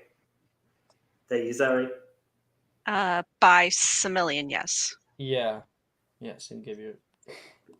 So. He was supposed to be used on whatever your next check was. I don't know if we ever made one. Yeah, But whatever. I think. Well, yeah, I think I got it after my. After you were done. Yeah. Go ahead. 20. Ooh, okay, so that would be 16. 16? Yeah. Not 14? Yeah, 14. I didn't add the D4. Oh, gotcha. Cool. That does change things. Okay. These ask you all different kinds of questions about plants, about their uses, and it is frankly a lot to handle. Beckett, this time you you do a little bit of like flashcard work with Janice beforehand, as she definitely doesn't want you to feel like you did during the charms exam, and it does help. You can recall a little bit more information, and you feel is okay on the test. Certainly, it was a hard test though, just like they all are so far. Cersei is about the same. Melody, you know this. You know this backwards and forwards. And so you get nearly every question right. I think you might get like one or two wrong. Might not be sure about them. Meanwhile, Oliver, oh, I fucking hate herbology. You just, put whatever answers you do. Maybe you draw a little doodle in the bottom right corner of the The Red test. Bull didn't work this time. Yeah. Yeah. Unfortunately, it did not induce a manic episode. Yeah, Why am unfortunately. I saying unfortunately? Okay. But after that, you will be meeting up with Professor Neville in the herbology greenhouse, where he says, "Welcome, everybody. This is very, very good. Today we're going to be going over a few plants. These are all plants for which the curriculum had us learn about and had us cultivate. It is up to you to be able to actually identify them. So be seeing how much you can remember today. Each one of your stations, you have been given many different. Actually, no, sorry. He says we have. I think it's like 8 stations. 1 second. So I actually do kind of have to get this set up a bit. Oh, right. Actually, I have to open up. I have a Google form. Herbology. There we go. How many are there? So like 6, 8. There are 8. We have 8 different stations in front of us, all with a different kind of plant. You will have a minute to identify each of them. Is everyone ready?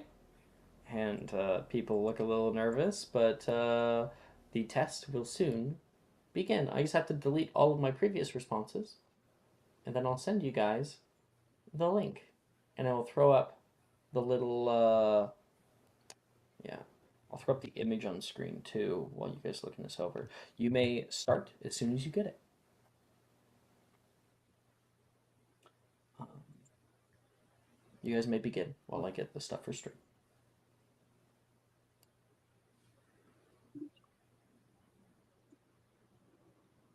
Oh, there it is.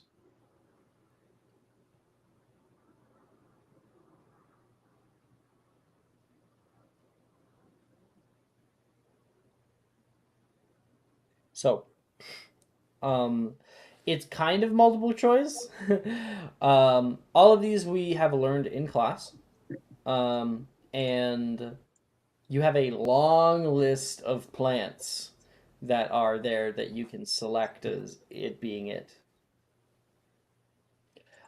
Just so everyone else is aware, I'll read it off for people. The options are Bouncing Bulb, Devil's Snare, Bree Walker, Flitterbloom, Geranium, Mandrake, Whomping Willow, Asphodel, Vampiric Luckroot, Venomous Tentacula, Molly, Mimbulus Mimbletonia, Chomping Cabbage, Screech Snap, Fanged Geranium, or Gulping Plimpy. There are 16 options to you. 8 real ones, 8 fake ones, but only one right answer for each.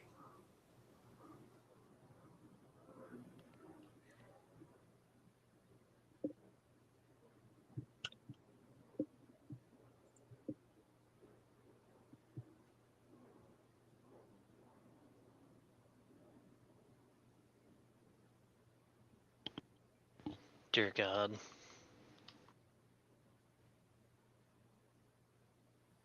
Well, that's what that is. Okay.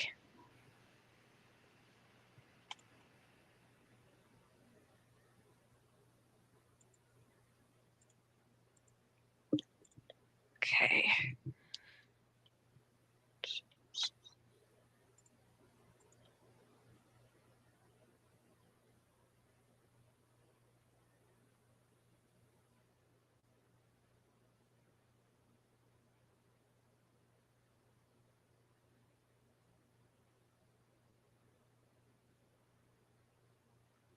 And once once everyone has all their tests in, we'll go over the correct answers and also some of the information about each one.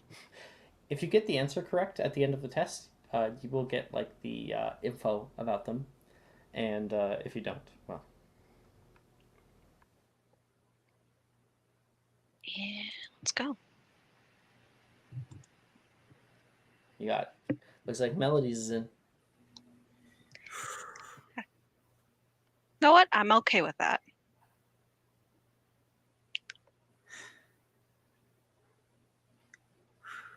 I am not okay with this. Oh no. I am pretty sure I've gone 0 for 8. Oh, we got a second response in. Oh, We got Itos. Ah,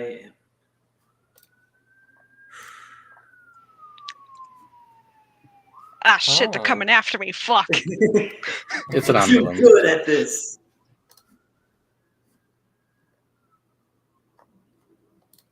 Oh, we got Beckett's in. I'm Let's wait I'm them almost done. switches. I'm almost done. Yeah. I believe in you.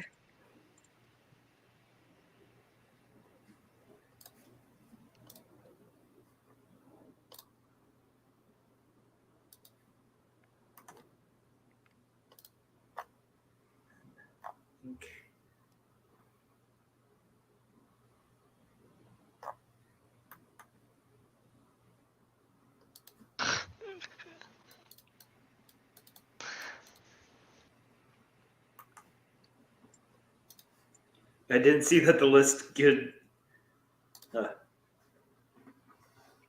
think I'm good. I think I'm alright with this. All right, we got everybody's in. Let's show them off. So, for question number 1, identify number 1, which is, of course, this cactus-looking thing here. We got, somebody answered Whomping Willow. Someone else answered Fang Geranium. 2 people called it Gulping Plimpy. Nobody got it correct. Oh no. That's okay. The correct answer was Mimbulus Mimbletonia. Oh, Now, you might Oh. recall That's what I put the first, Mimbulus but then Mimbletonia in I put third that year, one at the first, end of but then I third psyched year. myself out. Oh, that's too bad. I also psyched myself out of putting it as that one. I literally just forgot the name. They have pus that's really stinky and can cause boils on the skin. So, the Mimbulus Mimbletonia, if you're calling third year, we had a fight between Delilah and Ornisia, and even Gemma got involved, where they were like squirting pus at each other. That was like terrible and just. That's why I thought it was Plimpy, because I was like, ah, yes, Plimples. Plimples. Funny enough, Gulping Plimpy is not a plant. It is a apocryphic magical animal. It's a magical animal that Luna Lovegood says exists. Oh. Yeah. So it's just adding as a final red herring. So that's number 1. Number 2. Let's see. Number 2, we got 3 out of 4 people got it correct. Number 2 is this little flower here with white petals that come out like blades. This one was Asphodel. Oh, that's number 3. Which is... Oh, that is number 3. Sorry. Number 2, where am I? Everyone got number 2 right. Whoops. Everyone got number 2 right. I mean, who wouldn't, right? Little root baby. These are mandrakes. And the main root cluster can be used for the creation of the Mandrake Restorative Draught, which is used to cure paralysis, comatosis, and stiffness. Number 3, of course, I just had said it. It is Asphodel, which just about everyone got correct. Someone else said geranium, which I think is a pretty good answer. But these flowers were the very, very, very first flowers that you picked in your very first herbology class. They were used in the Wiggenweld potion. What do I have in it? Oh, the potions that heal you? Yeah, 100%. They grow. No, they don't heal you. They grow naturally on. Oh shit! They grow naturally on school grounds, and they're. root cluster can be used in the creation of the Wiggenweld potion. They prefer dry and shady patches of earth to grow in. That's what we learned. Question number 4. The correct answer was, for this little tentacle-like plant over here, Flitterbloom.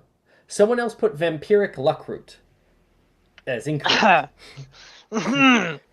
Beckett, no. I I didn't know what it was. That's okay. That's okay. Flitterbloom. Some facts about Flitterbloom.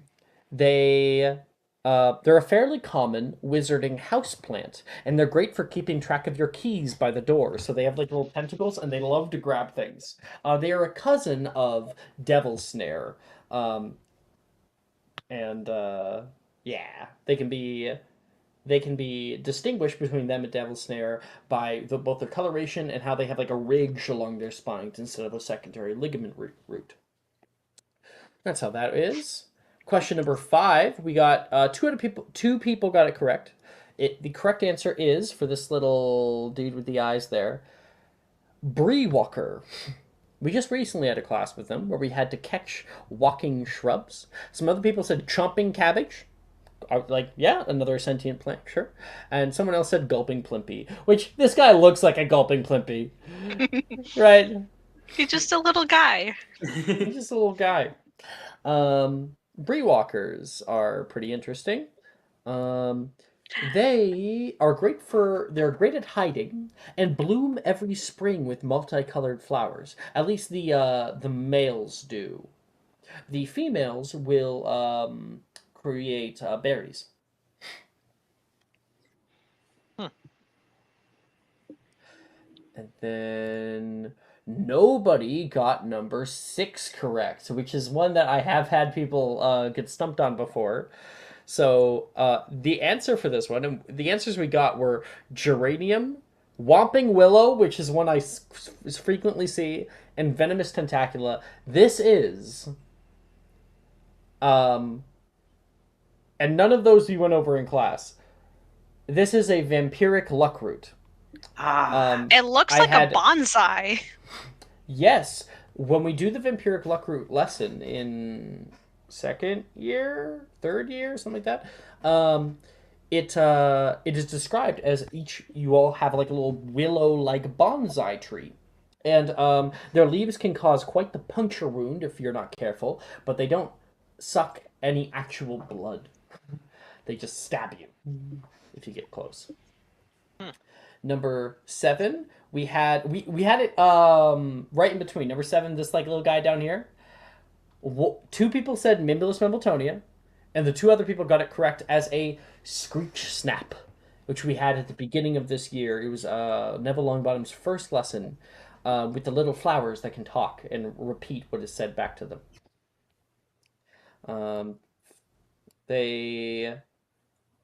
In the wild, they mimic the calls of birds to come and eat their seeds, thereby causing them to be dropped off or pooped out elsewhere. They also have a pretty nasty scream that they can direct at herbivores that threaten them.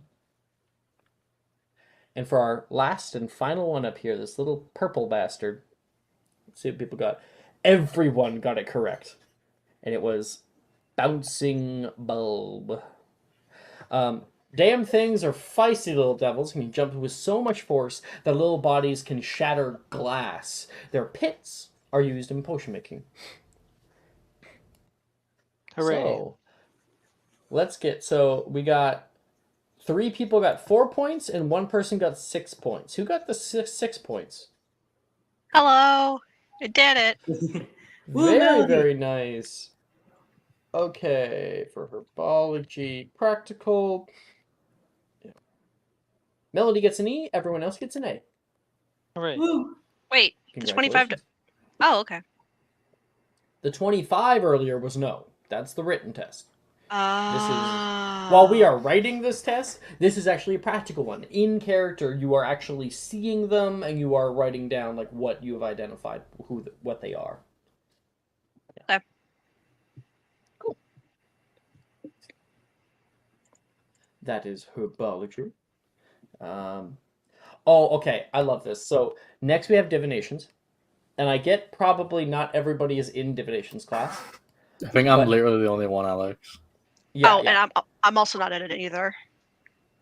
Oh, let me see here. Tuesday morning. Yeah, it's only Oliver. However, I recommend, and anyone who has played through it agrees with me, I recommend everyone does it because it's just fun. Ooh, I'm for it then. Okay? Okay? You know what? Fuck it. Let's we ball. Fuck it, we ball! Okay, This one this game is the moment. fuck it we ball game. I'm sorry. My first thought of like Cersei going to a divinations test was just like that Britney Spears thing where it's like Britney Spears is at a fortune teller and the fortune teller is looking in a glass ball and like Britney Spears gets up and is like, no thanks, I make my own future. And like like one of the first comments is like, why did she go to the fortune teller just to say that? It's You like go the all same the thing way going. down to the local witch. Go fuck yourself. Who are you? It's like going to a restaurant. It's like, oh, may I take your order? No, thanks. I cook my own meals. Good for you. 11. Let me just get some stuff ready for you guys so we can do this together. Now, I'm sending you the test. This is where you're going to be recording your answers, but the questions are not actually on it. I will be speaking them aloud for you. Okay? So, this is going to be dream interpretation. I'm going to tell you of things to think about, and you're going to describe what's in your mind's eye, and at the very end, we're going to talk about it. I think I don't want to reveal exactly, but you guys are gonna love it. It takes some time, but it's pretty fun. All right, there two are bears high fiving. 7. Boom.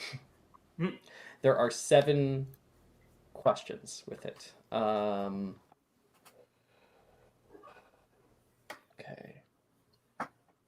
What else do I need? I gave you guys the divinations owl. I got that right. Okay.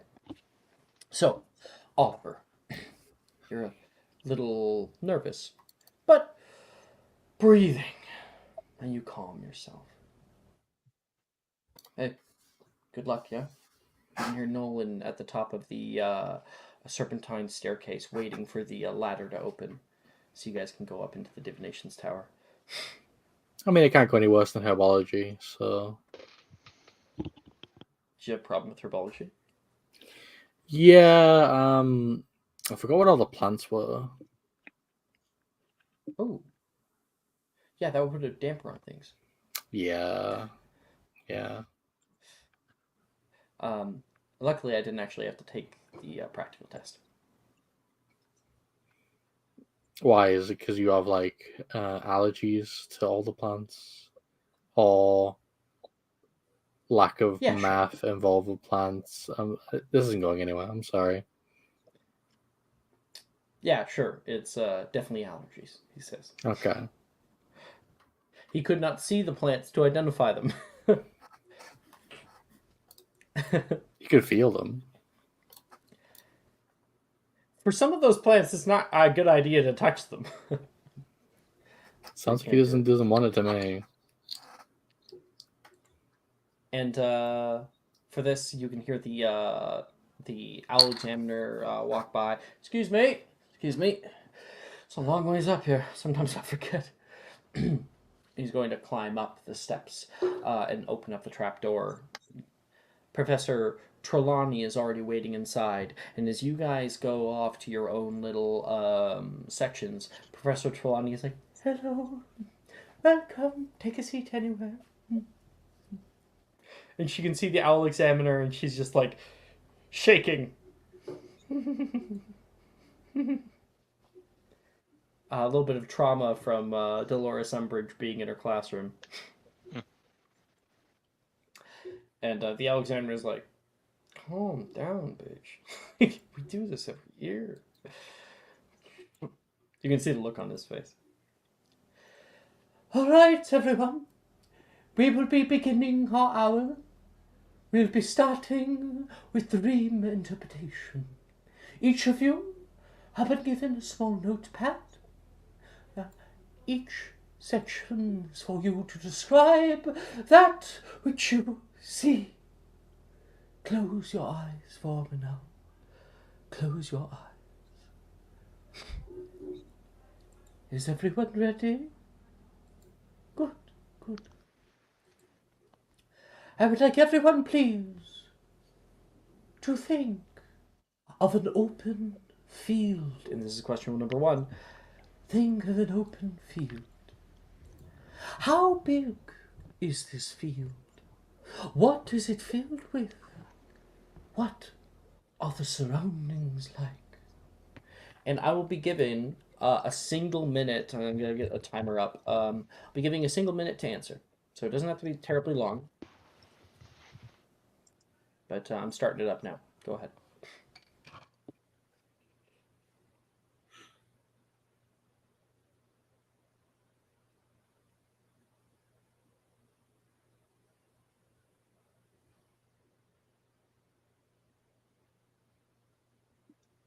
If you're done the answer, just say done.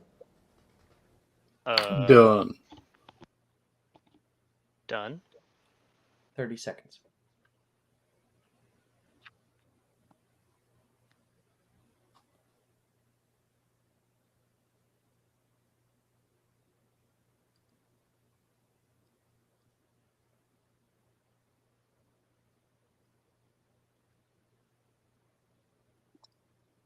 Done. Done. Okay, we're all ready. Next question. Next page. Next page. Right, okay. You're doing fine. Just keep going. Please, everyone, think of a cube. Yes, a cube. How big is the cube? What is it made of? What is the surface like? What color is it? Where in the field is the cube? And where is it? On the ground? Floating? Is it transparent? If so, can you see inside? Begin.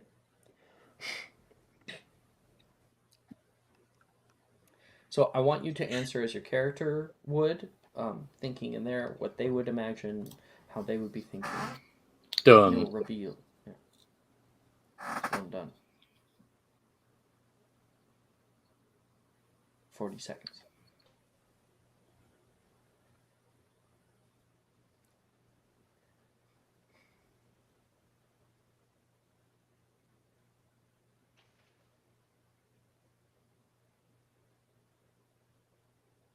I'm done.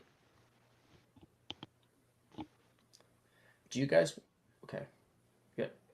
2 duns. I have 15 seconds. I won't bother you. Done. 3, 2, 1. Cersei, finish Done. whatever you're writing and send it off. Yep. Question number 3. I want you now to think of a ladder. How long is this ladder? Where is this located in your field? What's the distance between the ladder and the cube? What is your ladder made of? Go.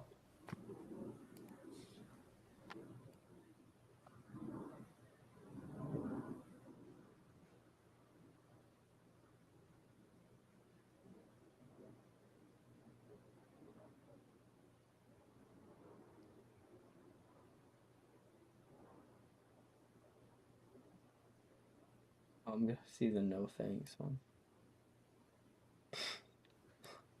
No thanks. It's so old. Done.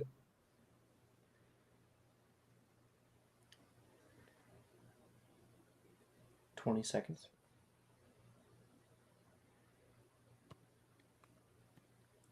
Done.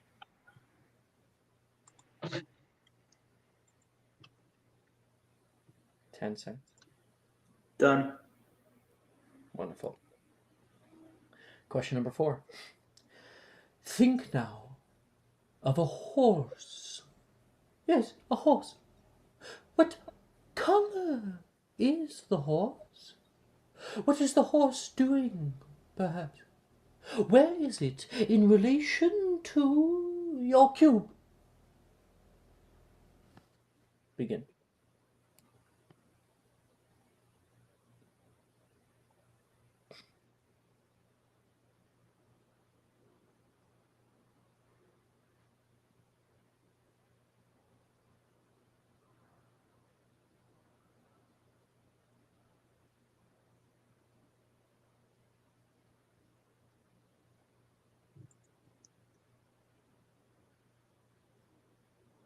Thirty seconds. Done. Done. Done. Just Melody left. Done. Yep. Okay. Good. Thank you very much, guys. Next one. Question number 5. We're almost done. Now, think of flowers. Where are the flowers in your field? And how many are there? Begin.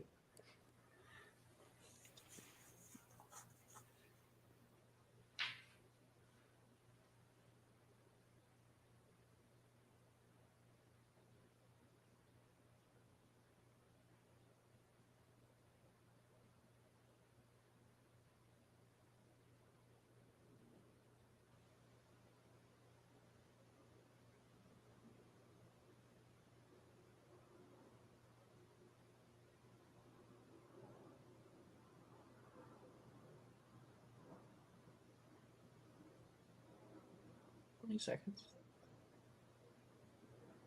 Done.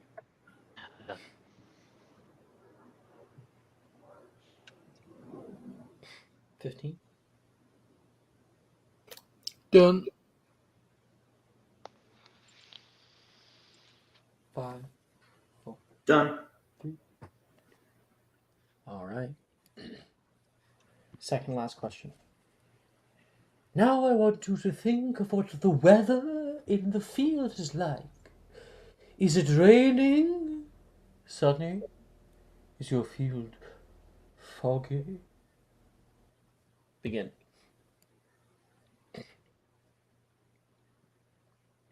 Done. I remember on Thursday night, Patrick wrote me a fucking novel. Like, I was like, how did you write this in a single minute? It was like multiple paragraphs. I was like, did you use AI? And he was like, no, man. I don't like AI. He does it for a living.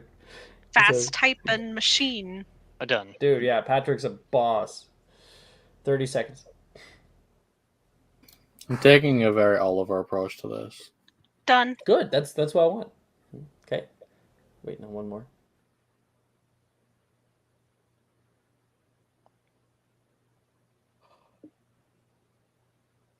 $50. 10.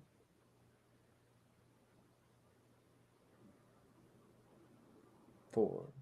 3. Done. Wonderful. Thank you. Last question. And now, think of a storm.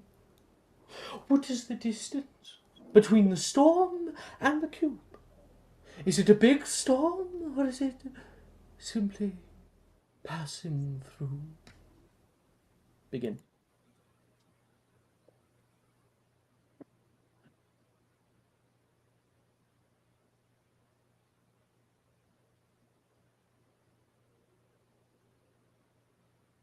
I love the divinations test. There's a lot of laughs after we're done.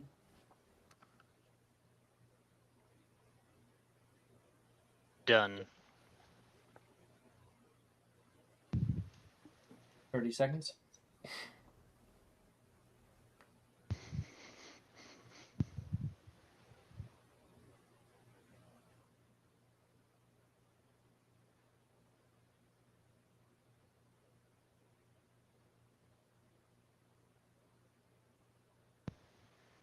Done. 10 seconds. 5, 4, 3. Done. All right. Whoever's left, just get that last question in. And that last person get the question in yet? Maybe I miscounted the amount of dones. I think we're all done. I think I just forgot to say it, to be honest. And you can feel free to submit all that after. So unbeknownst to all of you, all of these answers that you're giving are symbolic and have meanings I fucking knew about it. who your character is. And it's a lot of fun to go over them because some of them are really telling. Especially the horse one. I like the horse one. But we are, of course, at 2 hours, 11 minutes. It takes some time to go through all of them. So, should we have our break now? And then after the break, we'll go over all the answers here and what they mean? Sounds good to me. Yeah. Yep. All right. 10 minutes, everybody. I'm when we scared. come back. I'm gonna be scared great. now. You will be okay. There. No, Okay. you don't understand. See y'all soon. Are you looking for that perfect gift for that tabletop role player in your life? For that podcaster? For that little sister that keeps going on and on about shiny math rocks? Well, look no further. OBP Musical has you covered. Original theme music for your characters, worlds, podcasts, and more. Has your bard written lyrics about a party member's tragic demise? Let us compose to them. Or better yet, let us write those lyrics for you.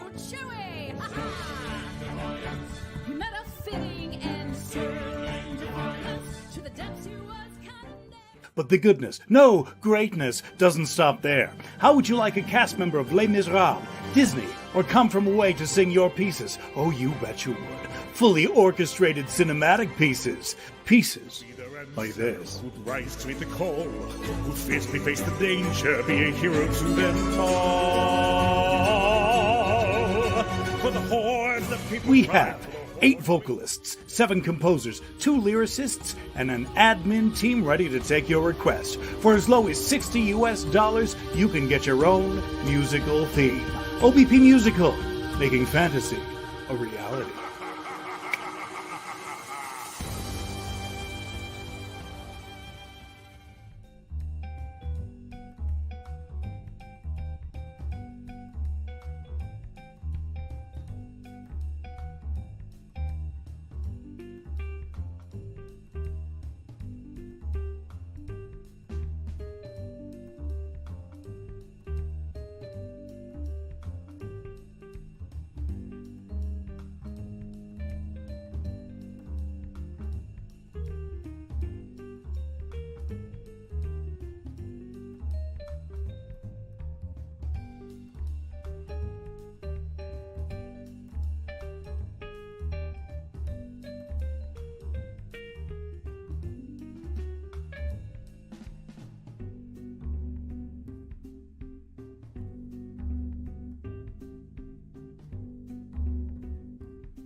Today's Magic and Mysterium is brought to you by horses.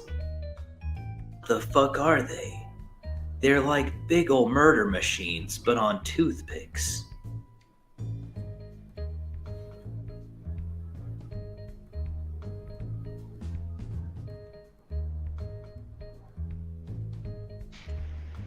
Today's episode of Magic and Mysterium is brought to you by our lovely people in their Discord server. Thank you for your advantages and D4s. We love you and we appreciate you all. Today's Oh my Magic gosh, and Mysterium. what? I just came in on that. Today's Magic and Mysterium is brought to you by our Discord. Give me fucking more advantages and D4s. I know you lazy fucks have the points. Give them to me. Julian has 50,000 channel points. Goddamn. In fact, I wonder if I can see the channel point economy on Twitch. I hear that I can. View rewards, channel points, manage rewards and challenges? No. I don't know. I don't... People say that I can, like, give back points and stuff. But I don't see it.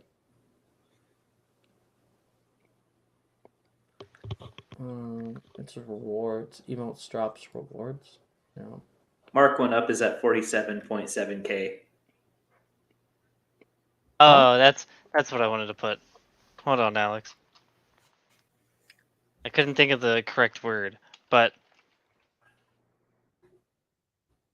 How the... Because I know that you can. Maybe, let me quickly look. How to see followers' channel points. Channel points can be viewed and accessed at the bottom of the chat window. No, I get that. How many points a viewer has, yeah. No. Someone said. Is there a way to view that? No. Okay. No, we're back to it. I'm going to turn back I on have my music. 7.9. Did you say 7.9 thousand? Yeah. No, 7.9 total. Yeah. Like, I don't know how you got the 0.91 there, but okay. Oh, by the way, Alex, I did put something in my hidden chat. me as well.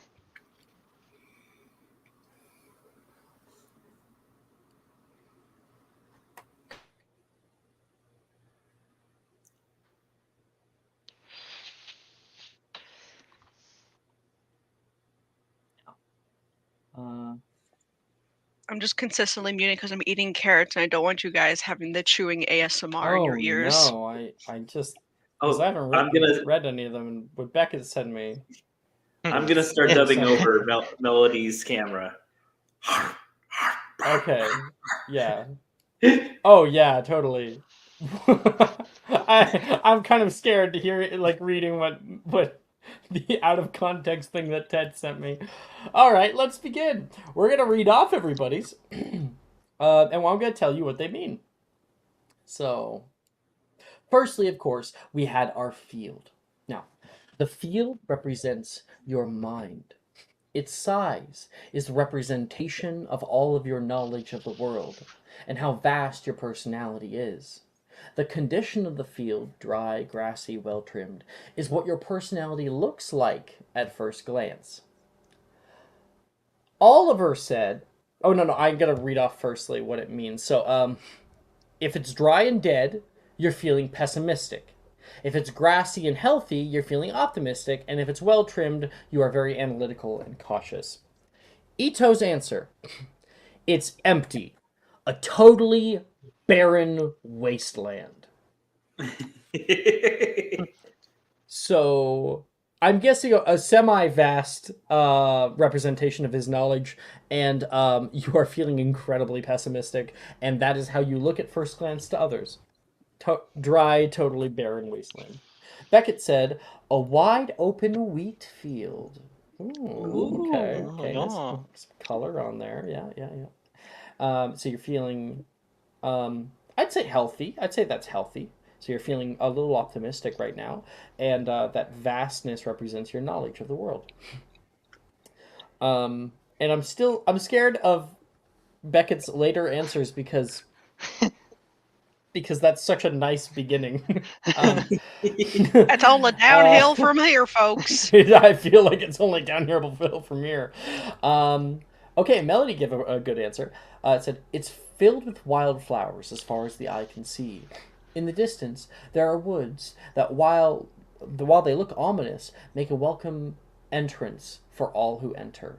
So it's not a completely vast field. It's a medium-sized field. You have a good amount of knowledge of the world, but it's there's still more to learn. And filled with wildflowers, I would say just that's the grassy and healthy. You're an optimistic person by nature, and you look welcoming. As you were talking about a welcome entrance for people. So if you have a welcome entrance for all who enter, all who see your personality, you're a very welcoming person. Cersei said, it's a large open field, like a valley, with forests surrounding it and mountains in the distance. Okay, so since it's not perfectly a field, there are other things in there, then there might be like some kind of dark spots of your knowledge of the world that you don't entirely know yet, but you're aware of them at least. And you seem to be a very vast personality at first glance. Okay. Next is the cube. The cube represents you. The size of the cube is your ego. The surface of the cube represents what is visibly observable about your personality. Or maybe it is what you want others to think about you. The texture of the cube, smooth, rough, bumpy, represents your nature. If the cube's texture is smooth, you're a gentle person who takes care not to hurt others or make them feel uncomfortable. If you're rough, you're more straightforward. You tend to be honest in everything you say, no matter how it might affect the person you're talking to. Or bumpy or spiky, you have a tendency to criticize others in an attempt to make them feel inferior to you. Let's see what people answered. Ito. Ooh. The cube is made... we have more. Cube color, sorry. We have more to before we read it off. So the color of the cube also impacts something. Maybe I'll read that off as we get colors. I won't read it all off. And then we do have other cube characteristics: transparent, water or ice, a hollow cube, or metal or rock. So the cube is made of ice. It's floating in the field, and it's speaking to me. The field is still empty, besides from the cube, so far. A cube made out of water or ice indicates that you have let external elements influence you completely. Your personality is sensitive to social pressure, relationships, and other environmental factors. Because ice is probably like... Do you imagine it as blue ice or white ice? Ito? Blue ice. Blue ice. Then you are intelligent and respect others' ideals. And I like to think that ice is pretty smooth, so you're normally a very gentle person. You try not to hurt others or trying to make them feel uncomfortable, but you're very influenced by other people. Beckett, you said a wide open wheat field, and within it, a jet black Damascus cube. 2 feet high by 2 feet wide, floating 5 feet above the wheat field. That's kind of ominous already. So yours is made of metal. So, because that's Damascus steel. A cube made out of metal or rock indicates that you have solid integrity. Your personality is so strong that it cannot be bent or influenced by external force. You are dominant and consistent. I don't know about the maybe dominant personality. We all know Beckett's little sub boy. Dominant to everything else besides what's controlling Janice. Janice. He's Janice very has the dominant leash. about- Beckett has the collar. He's very dominant Damascus- about how much he wants to be pegged. Correct. With Damascus, would you describe it as gray or black? Well, it would be jet black. Like the color? Jet black. Yeah. Is that what you said? Yeah. Yeah, do you say jet black? Yeah. So you have a strong sense of individuality and independence, and you put a high value on alone time for yourself. And I would personally represent Damascus as bumpy, because normally it is put into like acid and you can feel those like little waves, just Yeah. barely. So you have a tendency to criticize others or kind of fly off the handle. Cut back to Not Beckett wrong. trying to shank a teacher. Okay. Melody. You said the cube is the size of a football. Oh, right. The size represents your ego, right? So you have a small ego.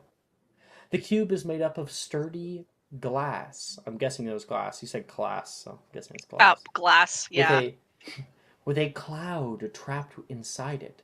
It swirls around. It can be difficult to see through. So it can be difficult to see the real you. Because if you guys recall, if the surface of the cube represents what is visibly observable, so they can see in, but it's cloudy, it's obfuscated.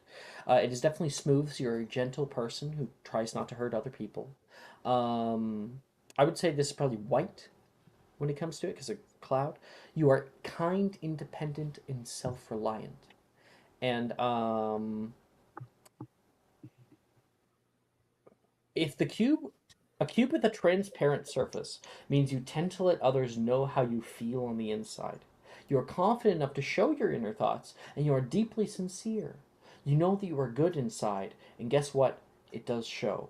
And it's what most people see in you as well. But maybe the cube can, the cloud can represent like an imposter syndrome, a feeling like maybe you're not good enough.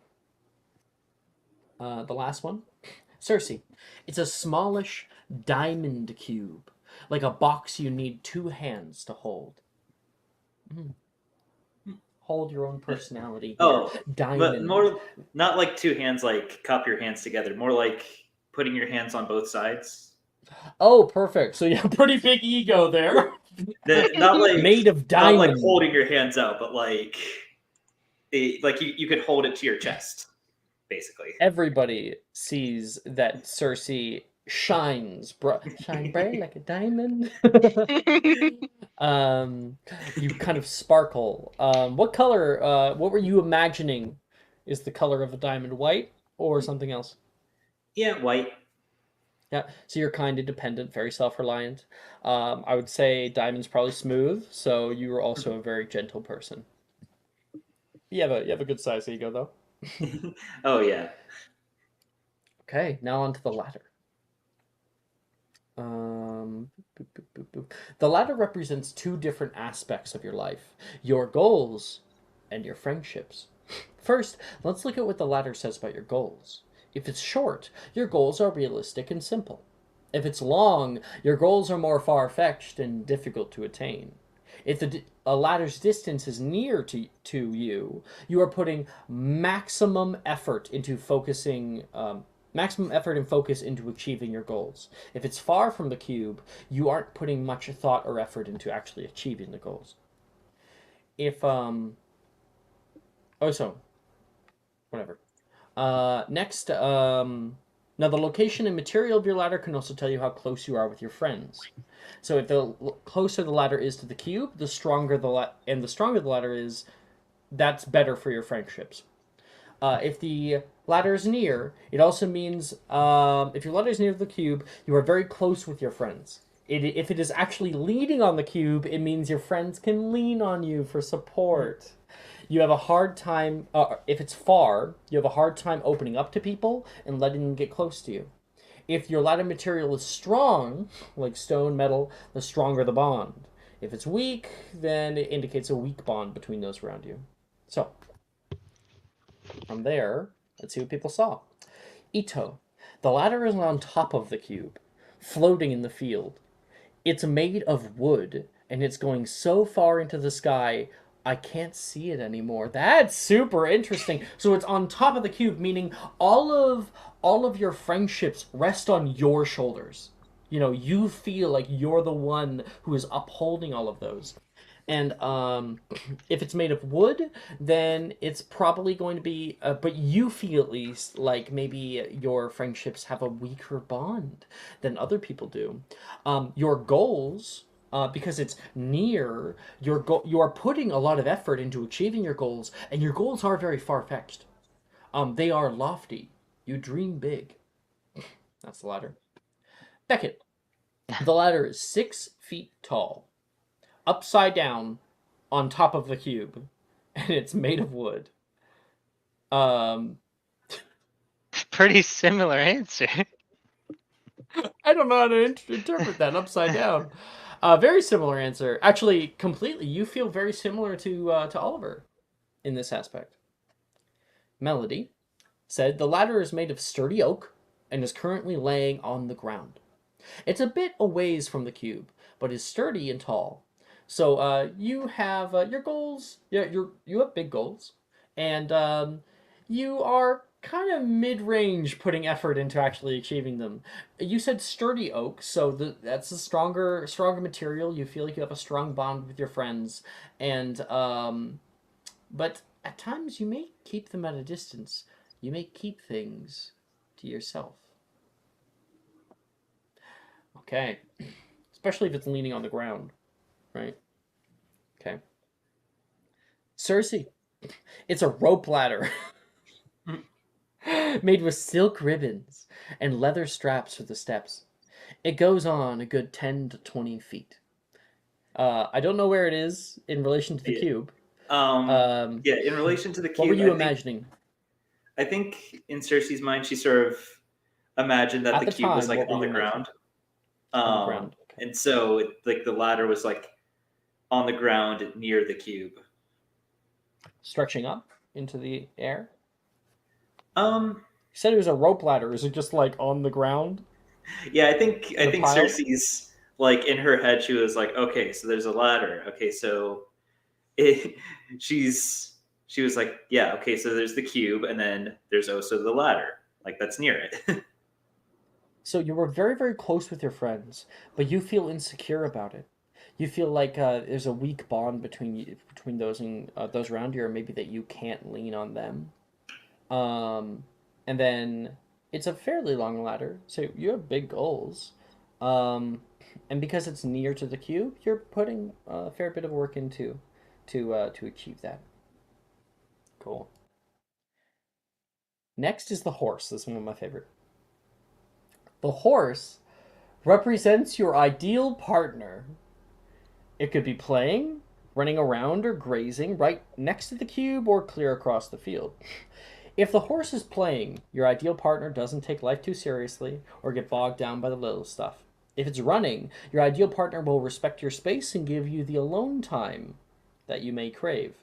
If it's sleeping or grazing, your ideal partner is calm and fully committed to you. Oh God. If the horse's color, if it's a brown horse, you prize comfort and reliability.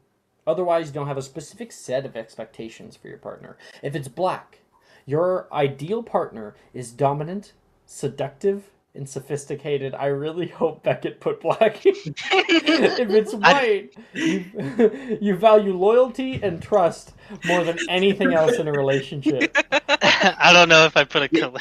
Beckett put for his answer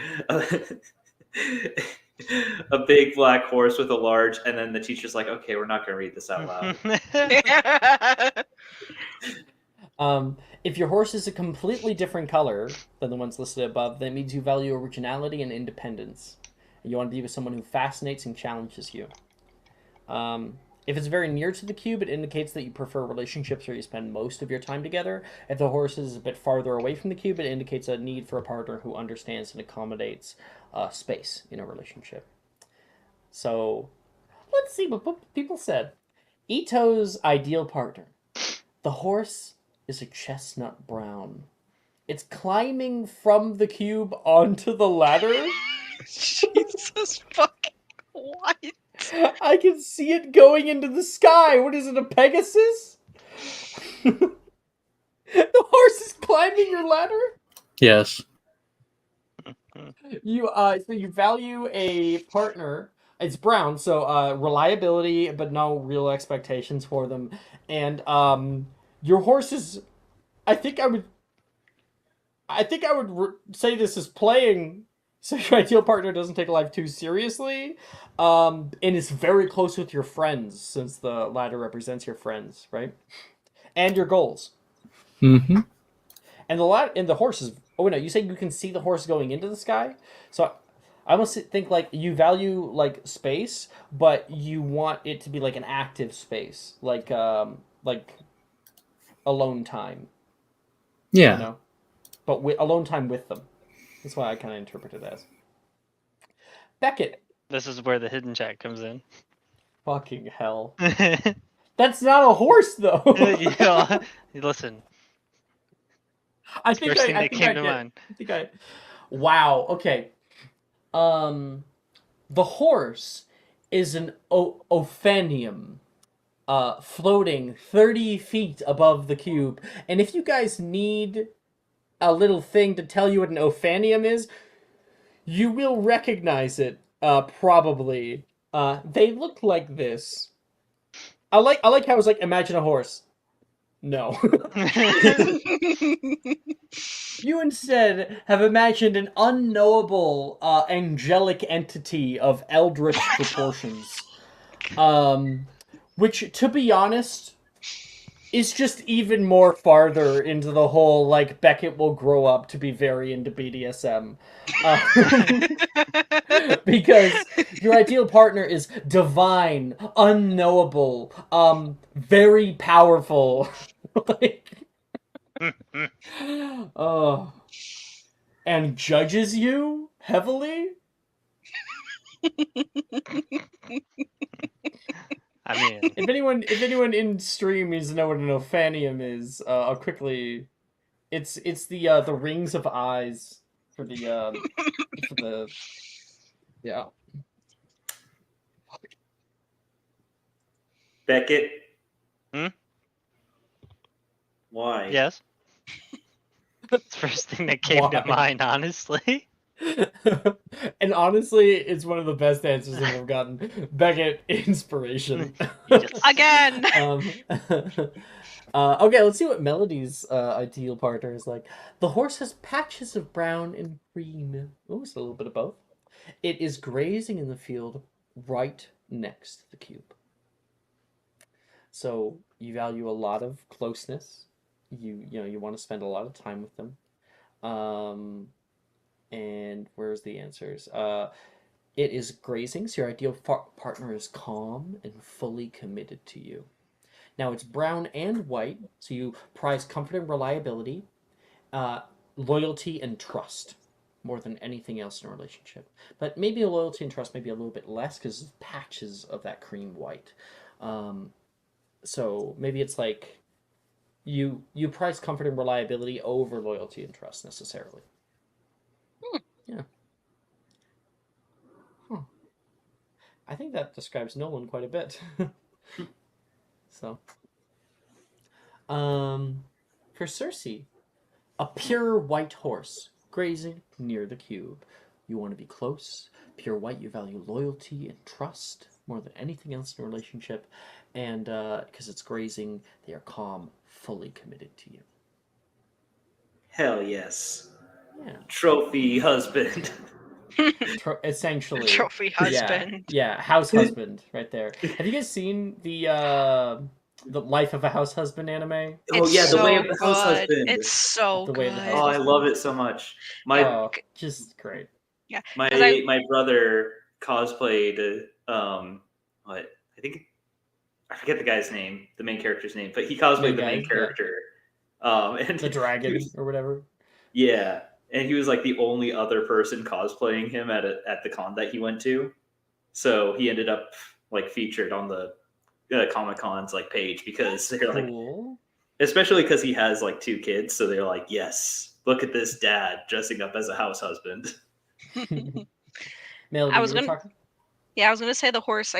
She kind of thought of both like Olivia and Nolan at the same time because one gives one half of it and the other gives the other half. So like combined, Ooh, it becomes the horse. That's true. The horse There you you go, imagined is a flowers. horse costume with two people inside it.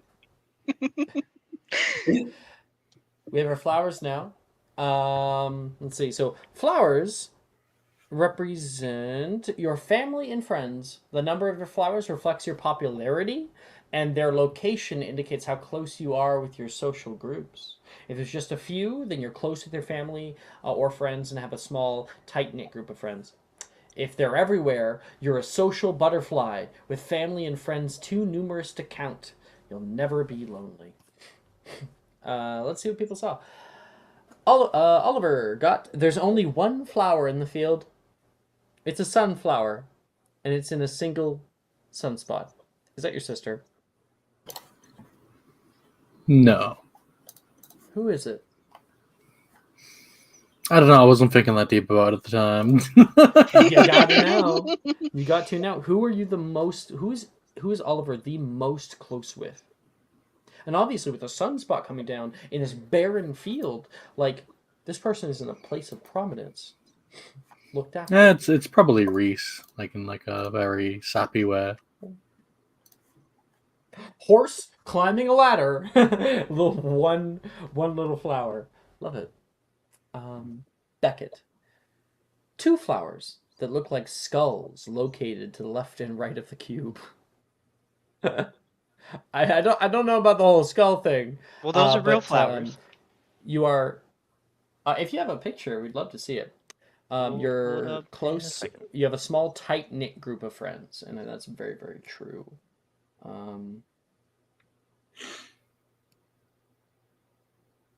They're called snapdragon flower skulls, I believe. If you have a picture, Ooh. send it. Discussion.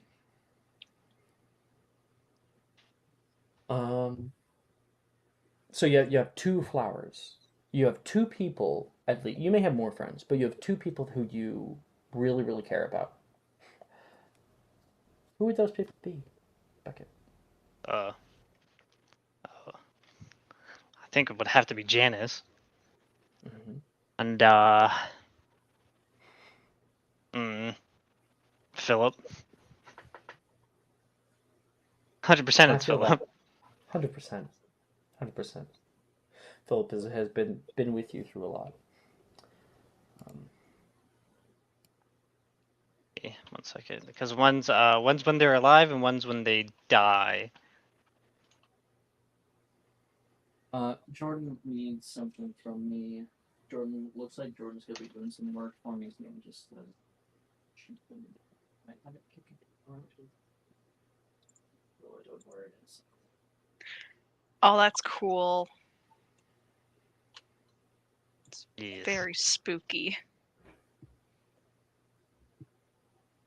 Ah! Ah. I just looked at it. I thought we'll have to find it later, but I do not. Yeah. Okay, the pictures in discussion. One's when they're alive, and the one I'm talking about is when they're like dying. So that's the right side of the picture. Oh. So are they dead then? Yes. Are they dying? They are dead. Interesting. Next, Melody said the flowers He's gonna use are that for later. numerous, and they are different types. Some are poppy, peony, and lavender, while some are common wildflowers. The flowers fill up the space of the field. So, for Melody, you're a social butterfly. Family and friends too numerous to count. You will never be lonely, and you probably value the individuality and the different kinds of people that you meet in your life. That's pretty cool. Yeah, that's 100%. Next is Cersei. The flowers are all around my feet. It's a small patch that surrounds me. Lilies that make up a large flower bed I'm in the middle of. So I kind of feel like it's the halfway point between few and everywhere, you know? Like you are a social butterfly, but you have a very tight-knit group of friends. Yeah, like I like when it became sort of like, oh, her family and friends, I can totally see it being like, it's definitely not her parents, but No. she's, Erniesia is one of her best friends. She's close with the Peels. Melody and Beckett and Oliver and everyone. And so yeah, and like yeah, and Darcy, of course. So very much like she's social and everything, but she's got the people that are close to her that she cares about. Admittedly, part of what popped into my head was the flower bed in like Final Fantasy VII in the church. That's kind of how I imagined it. Oh no, not that scene. I don't know it. Oh, well, Let's move on to the weather condition. The weather in your field reflects your general outlook on life. There's a reason we have expressions like, when it rains, it pours. If it is rainy in your field, the rain symbolizes the problems in your life. The harder the rain, the bigger the problems. If it's foggy, you feel uncertain in life and may be struggling with your identity. If it's windy, though you tend to worry about future issues, you generally don't let them get you down for long. If it's sun, you're optimistic and carefree. See what people got. Oliver, it's raining, but the clouds have parted for a single sunspot to shine down on that flower. So, oh, you are overall, you have quite a bit of problems in your life. You feel upset often, sad, sometimes pessimistic, but Reese has been that single. Oh, cool. Reese has been that kind of single spark of light and life in your life. That's so sweet. Beckett, it is scorching hot. Oh. I kind of like that because, like, sunny is supposed to be optimistic and carefree, but scorching hot? Like a desert, Beckett? I feel like if it's scorching hot, it's almost like a mania, you know? Like you might be a little bit too optimistic, too carefree, too much elated emotion. What do you think about that interpretation? What do you think? I'd say that's almost pretty like on the nose. Cool. Like, cause especially with like the Dildro thing, like as soon as it was Janice, like I was fucking losing it. Yeah. And also, too, mania can be associated with schizophrenia too. And that. Melody. It is sunny. There are clouds that go by. They give ample shade when they pass by. So it almost seems like you're pretty optimistic. But with some clouds coming by, they offer shade. It's still an optimistic way of thinking about it. Even when some troubles come, you don't let them get you down too much. And you're almost thankful for the ride. You're like, it comes and goes. Can't be happy all the time. And then Circe is warm, sunny weather, calm, gentle breeze, few clouds in the sky, and it's near dawn. Sunset. Dawn. Sorry, sunrise. Warm, sunny weather, a bit of optimism. I might have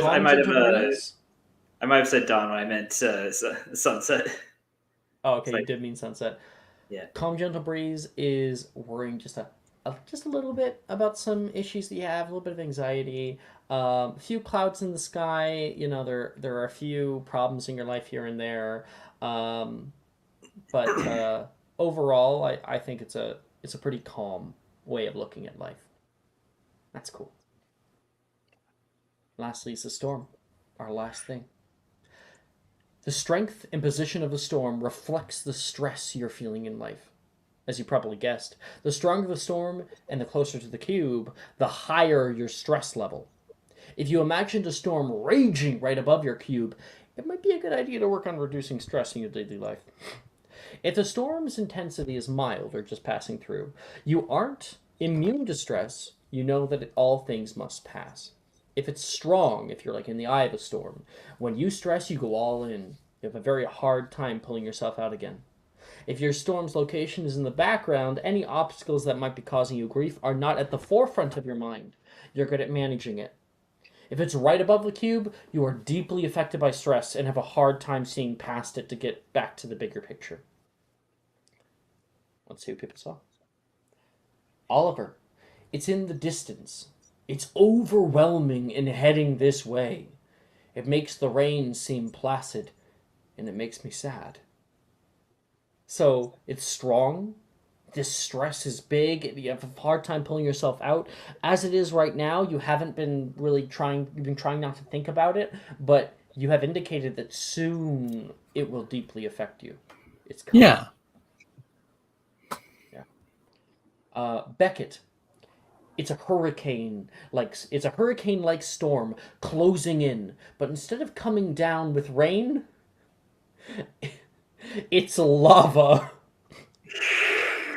Holy shit. You believe, like, you go all into your stress, and not just is it like coming right at you here and it's a hard time seeing past it, you feel like you're going to die. Oh my god. Like, yeah, that's pretty deep, eh? Yeah. I love that, by the way, Beckett. So creative. Melanie, the storm is dark and is on the outside of the field. You can hear crackling of thunder and lightning, but it never comes into the field. While it is loud, there are moments of calm as the storm passes by. It's strong in the distance, mild for you. You aren't immune to stress. You know that all things must pass. And any obstacles that might be causing you grief are not at the forefront of your mind, and you're good at managing it. Mom of the group. Single brain cell. That's what I read right there. Cersei. Last. The storm comes from nowhere. The entire field is overtaken by it. Lightning strikes and rain pelts like arrows. The dirt is torn apart as debris flies. I struggle to hold on. Wow, it's strong and right above you. You're deeply affected by the stress. And you go all in, have a hard time pulling yourself out again. And holding on to reality. Yeah. That makes sense for her. Yeah. So I know that was a long one, but I think you can see why it's fun to get everybody in on that. Oh We yeah. get like good, like in-depth analysis of our characters and get to share it with each other. Is it possible for everyone to get inspiration from this? Absolutely. I can't have another. Mine don't stack. Damn Yeah, it. don't stack. Quick, make a roll. Size. Shank the Owl Examiner. Roll for dick size, Beckett. Roll for dick size. Roll me a d12. D12, why not a D20? What if he gets a 20, man? Roll 12, because I'm just going to use my inspiration He's now. rolling at advantage, dude, because he's using the inspiration. 9. Good thing you have the advantage. And it's not 9, it's an 8. A lot. Oh, well. 8's still good. Puberty is hit. Okay. Not being you can gain your inspiration back. Alright. Okay. Thank you, guys. And Oliver, make me a divination plus wisdom check, please. Okay.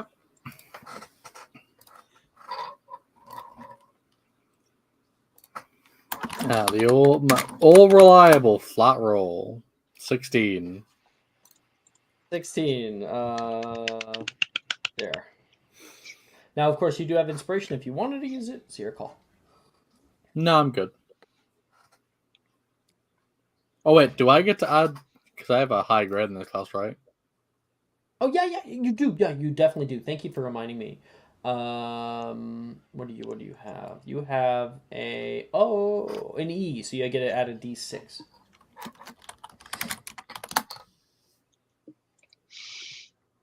Yeah, I think I'll take a dirty 20. No, Ted, I'm not. I know. I'm deleting that. I'm deleting it. Boo! I can't. I'm not letting that get out. Everyone starts rolling. Okay, listen, you let me make a slighted dick check, but you won't keep roll for dick size. That was hilarious. 'Cause he's pissing in a ghost face. Okay. What did you get total then, Oliver? Dirty 20. A dirty 20? That affects your grade. Good job. We're over and done with that. After You know, divinations, we have... He said add a D4 too. One thing that Mark Yeah. added a Okay. D4. If you get a 4, you will be 1 away from an O, so I will... if you get a 4, I'll give it to you. I got a 3, which is really close to a 4. It's not close enough, unfortunately. No, one thing I want to mention real quick, just because it's fun for me, is that I like how Cersei's divinations thing was basically like, yes, that her relationships are all very strong and close and everything, and that her partner, she's looking for someone dependable, because her stress levels, when the stress hits like a motherfucker. Yep. We're all learning things about ourselves today. Mark said it was for the Suppressing dick stress. check. Oh, the D4 was meant for the dick check. Oh, never mind. You don't get the D4. No, So, why don't you roll? Just give it to him. Just give it to him. Beckett, roll the D4 God for half an inch each for each point. I thought it was gonna be for girth. 4. For girth, this is the girth. It's a 4.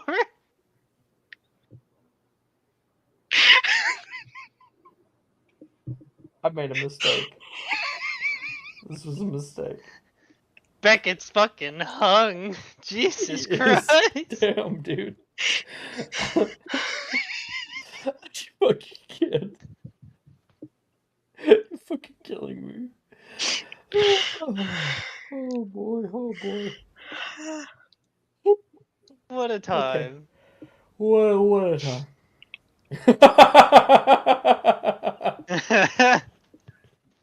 Mark. Oh, fucking crying. When you imagine the horse in your field, what do you see? I am the horse. I am the horse. Beckett writes down just a very detailed description of a certain part of it. When you imagine a field, you see a horse and you think, no, I am the horse. I couldn't figure out how to make that entirely the one that knocks. It's ride or die. Or ride and die.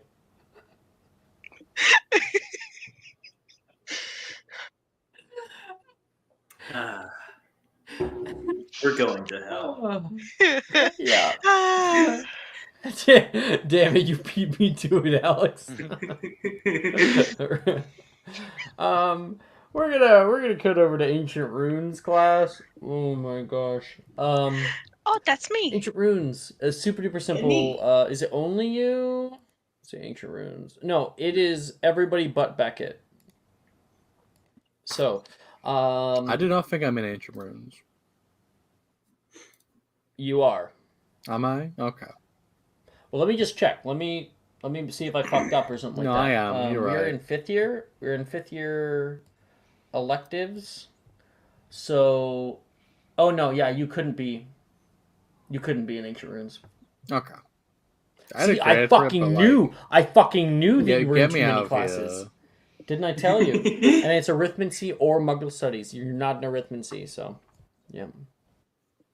Okay. So it is everybody but Oliver and Beckett. So it's the girls. Yep.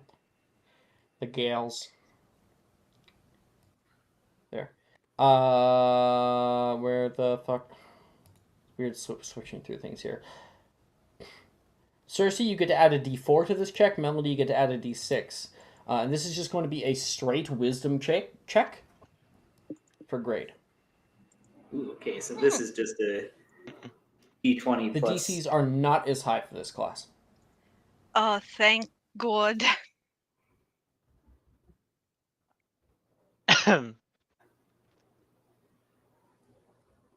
Jesus Christ. I will take it. Should I use my inspiration on this, or what do y'all think? Good. It's a new day, right? No. Not Okay. technically. Okay. Also, what would be the new day for? The 1d4 for that. for words of encouragement. I don't exactly have like a day set. I think. What have we done? We did charms, herbology, and divinations. Yeah. I'll say it's a new day.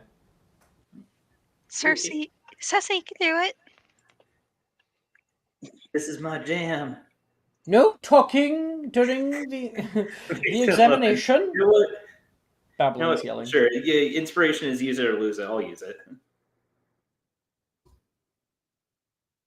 Hey, that brings So it you're up gonna do to that and a 70. D4 for Melody? Yeah.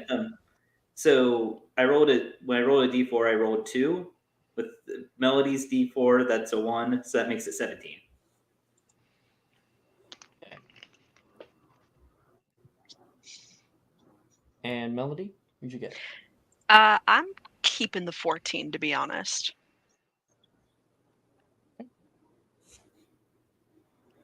Just book passing, ancient runes, and we also have Muggle studies. Let's use some Muggle studies. For Muggle studies, we have Beckett and Oliver. So now for the boys. Beckett, you get to add a D6. Oliver, you have to negative a D4.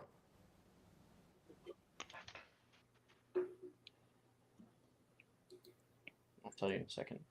So, in the Muggle Studies examination, Professor Milne says, you're going to be writing me an essay, or the title of an essay. The topic will be about any Muggle historical fact or cultural insight that you find personally interesting.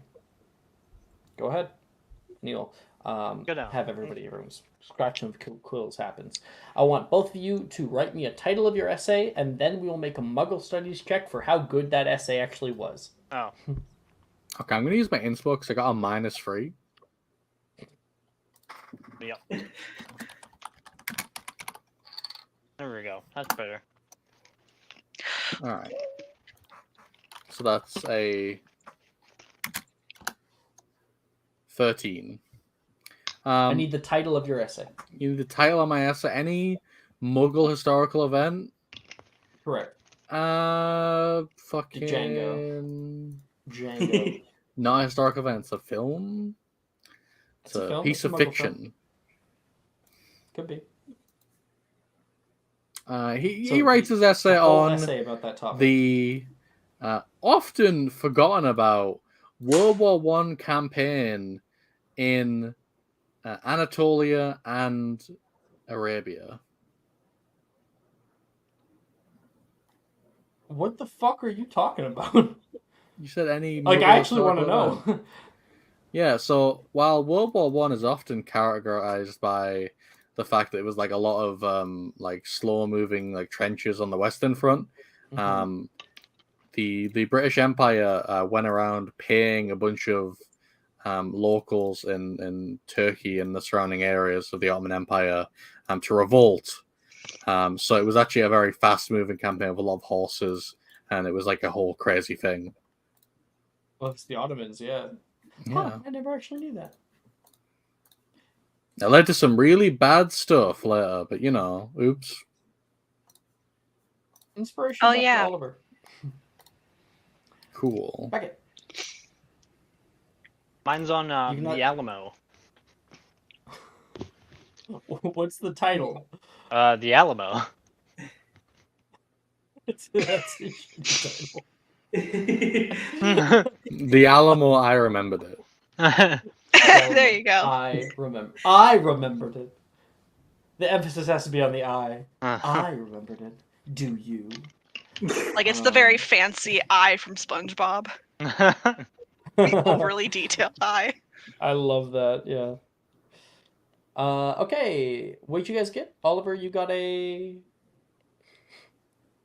Whatever 18 minus 5 is. 13. minus. Oh, because the 3. Fuck. 13. Okay. And Beckett. I got a 15.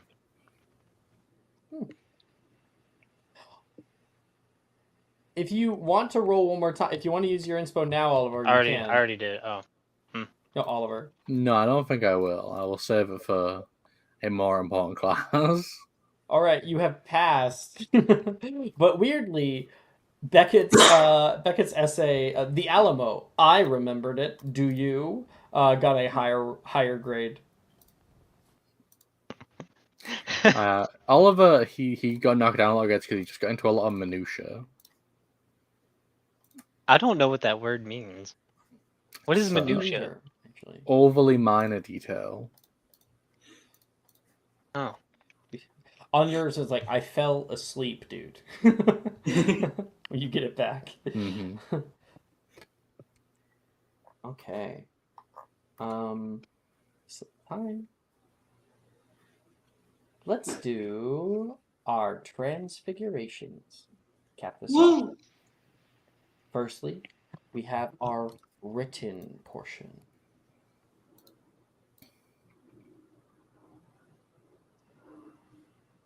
Shit. That. Perfect. Okay. Once again, for the third time, you are in exam room 2. Oh, not again, not again, not again. You may now begin. Ka-chunk! And I have an actual test. Oh god. Oh, sweet Jesus. No. Uh-huh. We're Don't gonna go through it waste together. time. We're gonna all do it together here. I have to get set up on my end though, so give me 3 seconds. What the fuck? Be Transfigurations glad out. none of you guys were in my state because not only did you have to take the ACT as the SATs, you had state regents exams, which were fucking annoying. Here is the test. We are going to be going through questions together. Never mind, I'm actually wrong. Once you put your name in, it's all there. You guys can go ahead and open it yourself. And I will be reading off, at least for stream, a question every minute. So I'll open up my timer again. You look down at your test, and the very, very first question says, I had it. I'll put it over here for myself. What is the first exemption to Gamp's law of elemental transfiguration?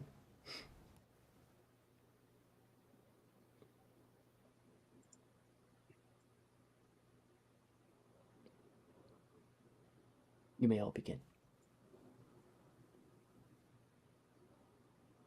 Magnus, I'm gonna fucking kill you. Magnus is there, and he is watching everyone like a hawk.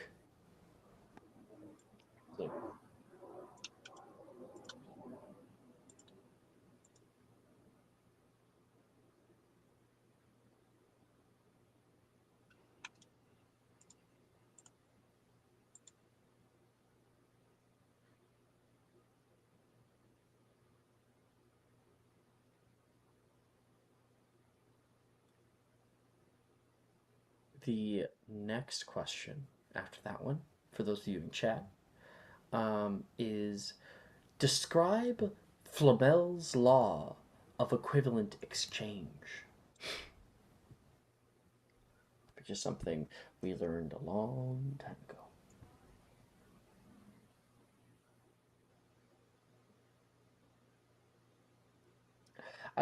I really like Transfiguration because, like, the spellcasting rules that we learn in Transfiguration actually do, like, mechanically impact the way we cast spells and stuff. Like, out of class.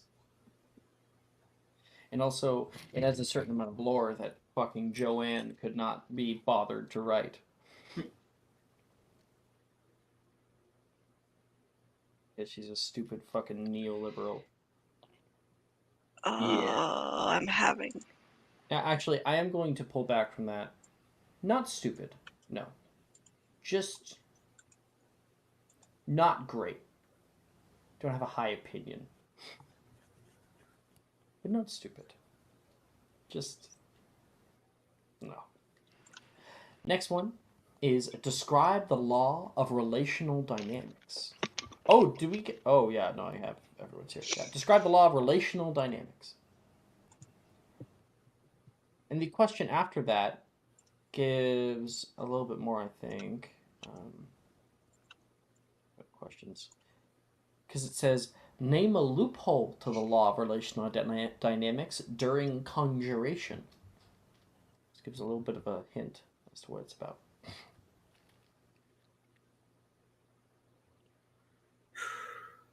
The questions don't have to be long. However, if you give me a really good answer, I'll give you 2 points for the answer.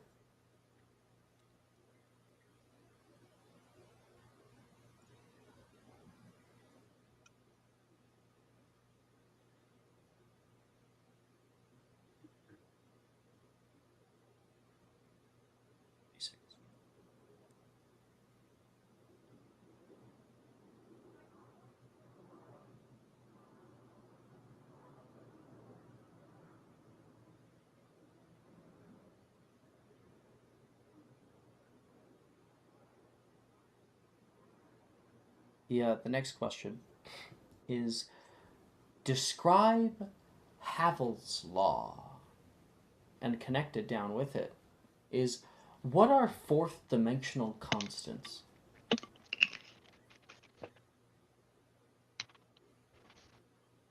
After that, we only have 2 questions left. All of these we learned in Transfiguration class.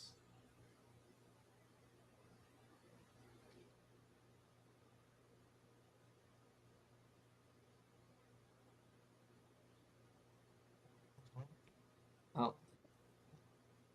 Yeah. Entertain me. Well, currently we are in a test. So. That we only have 2 more answers. The next question is describe Rothrum's constant. And after that, there is, in conjunction with it, describe how one might try to circumvent Rothrum's constant during casting.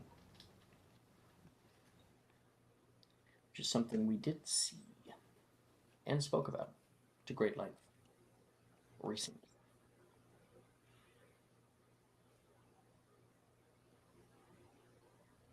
Funny is the first time I ever did this test was Saturday, and Riker had literal notes. He had like notes that he had taken from class of how like the mechanics worked. Bitch got an O. Easy O. Now, here's something, because we're nearing the sort of end of this test now. If you really don't know an answer, this is the written test. You may make a history of magic check and add your die that you got from your current grade, right? Let's see. Did anyone have like a bad grade? No, everyone only had bonuses. That's good. Everyone had a D6, Melody had a D10. And if you don't know an answer, you can replace it with this and roll the die to see if it's 1 or 2 extra points. Okay. Or 0 points. So you could put in the roll into the test, basically? Yeah, basically just tell me what you rolled on the die instead. Okay, I'm going to send you something in hidden real quick. Sure. Yes, I want to roll History of Magic too for this. Cool. And basically, I will just, I won't tell you the answer. What it is I will just say, okay, you got this amount of points, and I'll explain what the answer is. Okay, I just sent you in the hidden. Oh, so Brooke, hi. Hi, Brooke. Huh? We're dying. Brooke, it's me. Hi, over here. I'm right here. There's only one role that is available for players to do. All right, let's do this. But History if you roll magic. well, you can get 2 points from one answer. That's fine. I would rather die than take the Transfig Owl. The owl session stressed me out so bad. And hi, Cersei. Why are you on YouTube? Probably at Like- work. Oh, maybe. Oh, wait, I have inspo. I can use my inspo for this. Oh, Jesus. Just... Okay, 16 plus 2 is 18, plus 5 Roll. is Because I want to be 23. Yeah. lame. Yeah, Alex, you can't just ask people why they're on YouTube. Yeah. Nice Mean Girls reference.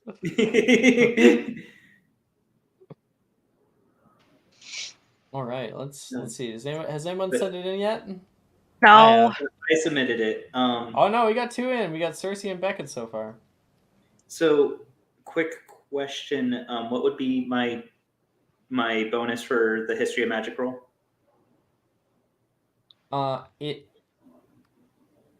A D6? Oh my gosh! I'm sorry. I just saw the GIF that Ted sent. You get a D6 added if that's what you're asking. Plus 1d6.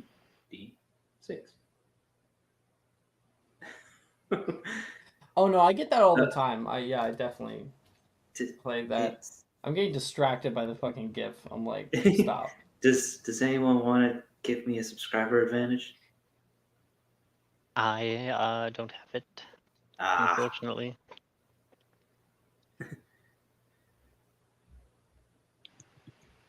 Responses so far.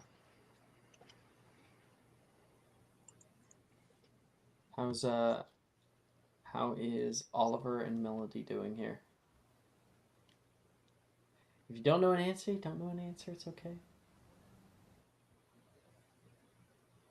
I'd say take my subscriber, but you're not a part of it. Yeah, join Tuesday mornings. Gosh dang it, Brooke. Where they come back? You can blame me. If you join Tuesday mornings, you're gonna be able to enjoy some content. Content. That you have not experienced before. But look, I made you some. Yeah, Beckett has canonically a huge cock.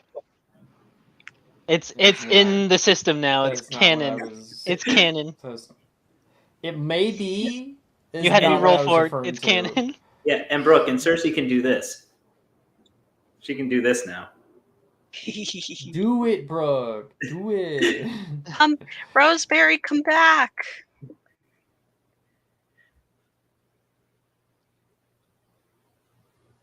Just Cersei can be like, oh, what's that up there?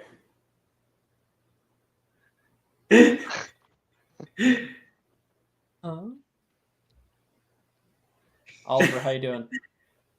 I'm having a exam related breakdown and I can't come up with any of the answers. Join the club. That's completely fine. I just submitted mine. I don't give a fuck. I honestly think I just need to leave. Sure. But Okay. Well, we can end after this if you want. no, I mean I don't want to hold everyone up or anything. It's okay, Ito. It's okay. We're all friends. We all love you. Whatever's happening, if you need to go or anything, that's okay, man. We won't be upset. I'll see you guys later. All right, see ya. Bye. Okay, let's go through it. Question number 1. What is the first exemption to Gamp's law of elemental transfiguration? One of you got it completely correct. One of you said you can't make food. That is completely correct. You cannot make food from nothing. Next one was life. Can't make life from nothing. And someone else said food. I will give you the point. I will give you the point. That's not an exception? Life? No. Yeah, what? You can transfigure living things. You can create. You know what? Because okay. Well, It's I mean, supposed to be the first exemption to Gamma Law of Elemental Transfiguration. The first exemption is you can't make food from nothing. But if it's about the kinds of things that you cannot conjure or create out of nothing, because there are some things you can, then that means that Becca is technically correct. well, I mean, but think about it like this. It says the first exception. Like, I get that. I get that. like if Here, you have high a or low, periodic Becca? table. Always low. Always low. I got high, so that one won't count. Next is describe Flamel's law of equivalent exchange. The first one I had, you can't get more than what is given. That counts. You need to give something of equal value to something you want. That's also correct. In order to obtain or create something of equal value must be lost or destroyed. Full Metal Alchemist. Full Metal Alchemist. Metal Alchemist. Those are all correct. Those all count. Yes. That's a point. Next is describe the law of relational dynamics. Okay,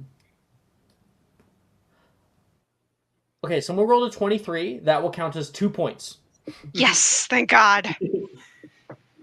Someone said things can't be taken from their original place, only borrowed. I don't know if that's exactly what's going on. Someone else said demand and withdrawal. Would you tell me what that means? Whoever said that. You demand something from a place, or you withdraw something that you know where it is. I would give you the point. Relational dynamics is about you can only conjure something that if you know where it is, or you can also conjure classifications of items. But you can't just be like, I want to conjure a little baby doll with a horse's head. Go! If you don't know where that item is, you're not going to be able to conjure it. My thought process was like with Serpent Sortia, like how you can conjure a snake, but it has to go back eventually, or like what? Not Feraverto. Inanimus Conjurus.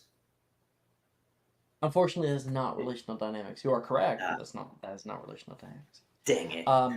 After that, name a loophole to the law of relational dynamics during conjuration. Things can be casted into non-existence and then conjured back, and they don't need to be returned in this case. Maybe. I'll have to come back to it. Withdrawing something that's not yours. No. If you cannot imagine the object, that's not a loophole. So law of relational dynamics, you have to know where something is in order to cast it. The loophole is you can conjure classifications of items as long as you know the area that they are, like snakes. So none of those things are what the question is. So no one gets a point on that one. Describe Havel's law. Weight cannot be changed? No. 14, that'll count for 1 point. Something cannot from nothing, there must be something equivalent. That is not Havel's law. Havel's law states, and I quote, I think, if I can get it off the top of my head. Living matter cannot be cannot be obliterated due to the...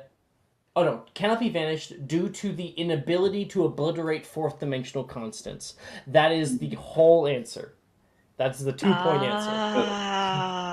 So it's about vanishing. It's about getting rid of things. With the history of magic rolls, so it was like rolled more for every question you didn't know. No, you only get to do it one time. Okay. Never mind then. And then the one after that is, what are fourth dimensional constants? This thing that it talks about. Someone says time. That's incorrect. Lengths measured? No. The understanding of what an object is? No. Fourth dimensional constants is the soul, or souls in general. We cannot obliterate. We cannot We cannot vanish in a living thing because it has a soul, and a soul cannot be obliterated. It is immortal. That's what it is. That's what it all means. That one's a hard one, though. Yeah. Describe Rothrum's constant. We just recently had a thing with this, with Magnus. He taught us this. A spell casting focus is needed to cast magic. Correct. Woo. He made some type of thing. I don't know what that means. Magic needs to be controlled and consistent. High or low for whoever that was. That was me, so I'm gonna say hi. It is high. You get the point. Fuck yeah, let's go. So, Rothram constant essentially is that magic cannot be unrestituted, meaning that we always have to give something in casting in order to actually have control over our magic. Wild magic happens without any kind of control, sure, but in order to do something, we need to get a wand. We need to say words. We need to focus and concentrate. We need to give of our own magical power, spell slots, all these kinds of different things. So then it says, describe how one might try to circumvent Rothram's constant. Might not need a wand, might not need to say words, that kind of thing. A spellcasting focus is just a conduit. If one has enough focus, they can circumvent it. That is correct. Good with wandless casting. Woo. You do some type of thing. Oh, actually, that one's a really great way to say that. I'm giving 2 points. Yay. And then someone else said, you do some type of thing using the thing the guy made. No. Damn it. Damn Tried it. your best. No. And then using an incantation of some sort, such as using runes or arithmancy. Yes, runes or arithmancy is a alternate casting style. Oh wait, actually that doesn't circumvent Rotham's constant. I don't think. No, that's a part of Rotham's constant. Sorry, I have to take away the. It's actually not. It's a part of the whole thing, but it doesn't answer the question I'm giving. So let's get what the totals are here. For Transfiguration written exam, let's get Beckett, Melody, Cersei. Beckett, how many points did you get? I don't remember. Like 3. Okay, you're the second one down, so that is I'm gonna count for you. Mm-hmm. Mm-hmm. 2. Mm-hmm. Oh, 3. You got 3 so far. No. No. No. You got 3 points out of 1, 2, 3, 4, 5, 6, 7. You have 3 out of 8. So just under half. Okay. Yay. And then Cersei, how many points did you get? Are you keeping track, or do I need to count them up for you? Sorry, I think you need to count them up. I can count them up. 1. Yeah.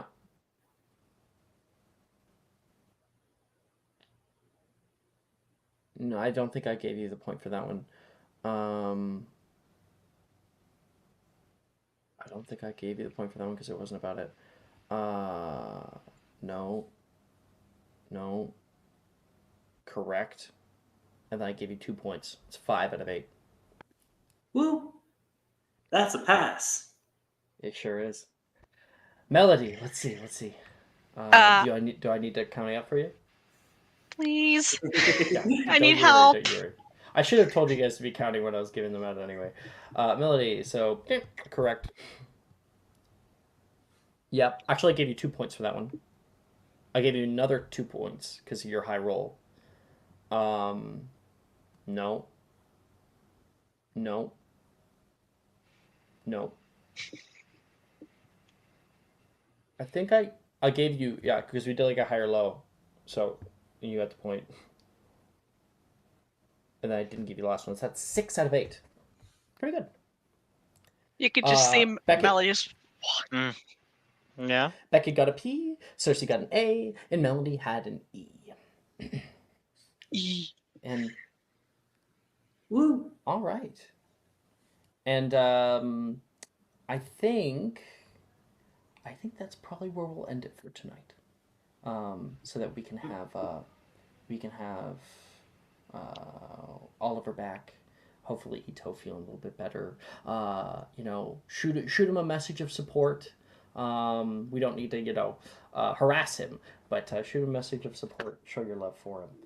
And thank you guys so much for playing for today. And next session we will continue with the rest of our owls. Do you guys want to see your current grades? Yeah. Sure. Why not? Okay. I think I still have practical for magical creatures. Let me just do a little thing here. Text color. Okay. See it. Sending now. Copy. Paste. Oh Lord, I have a T in charms. In the written, Oh, you have okay. an O in the practical. Oh, I see. Yeah. Because you got that nat one. Yeah. Oh, All so your these are the broadcasts grades there. for the test so far? Thanks, guys, for hanging out. Bye-bye.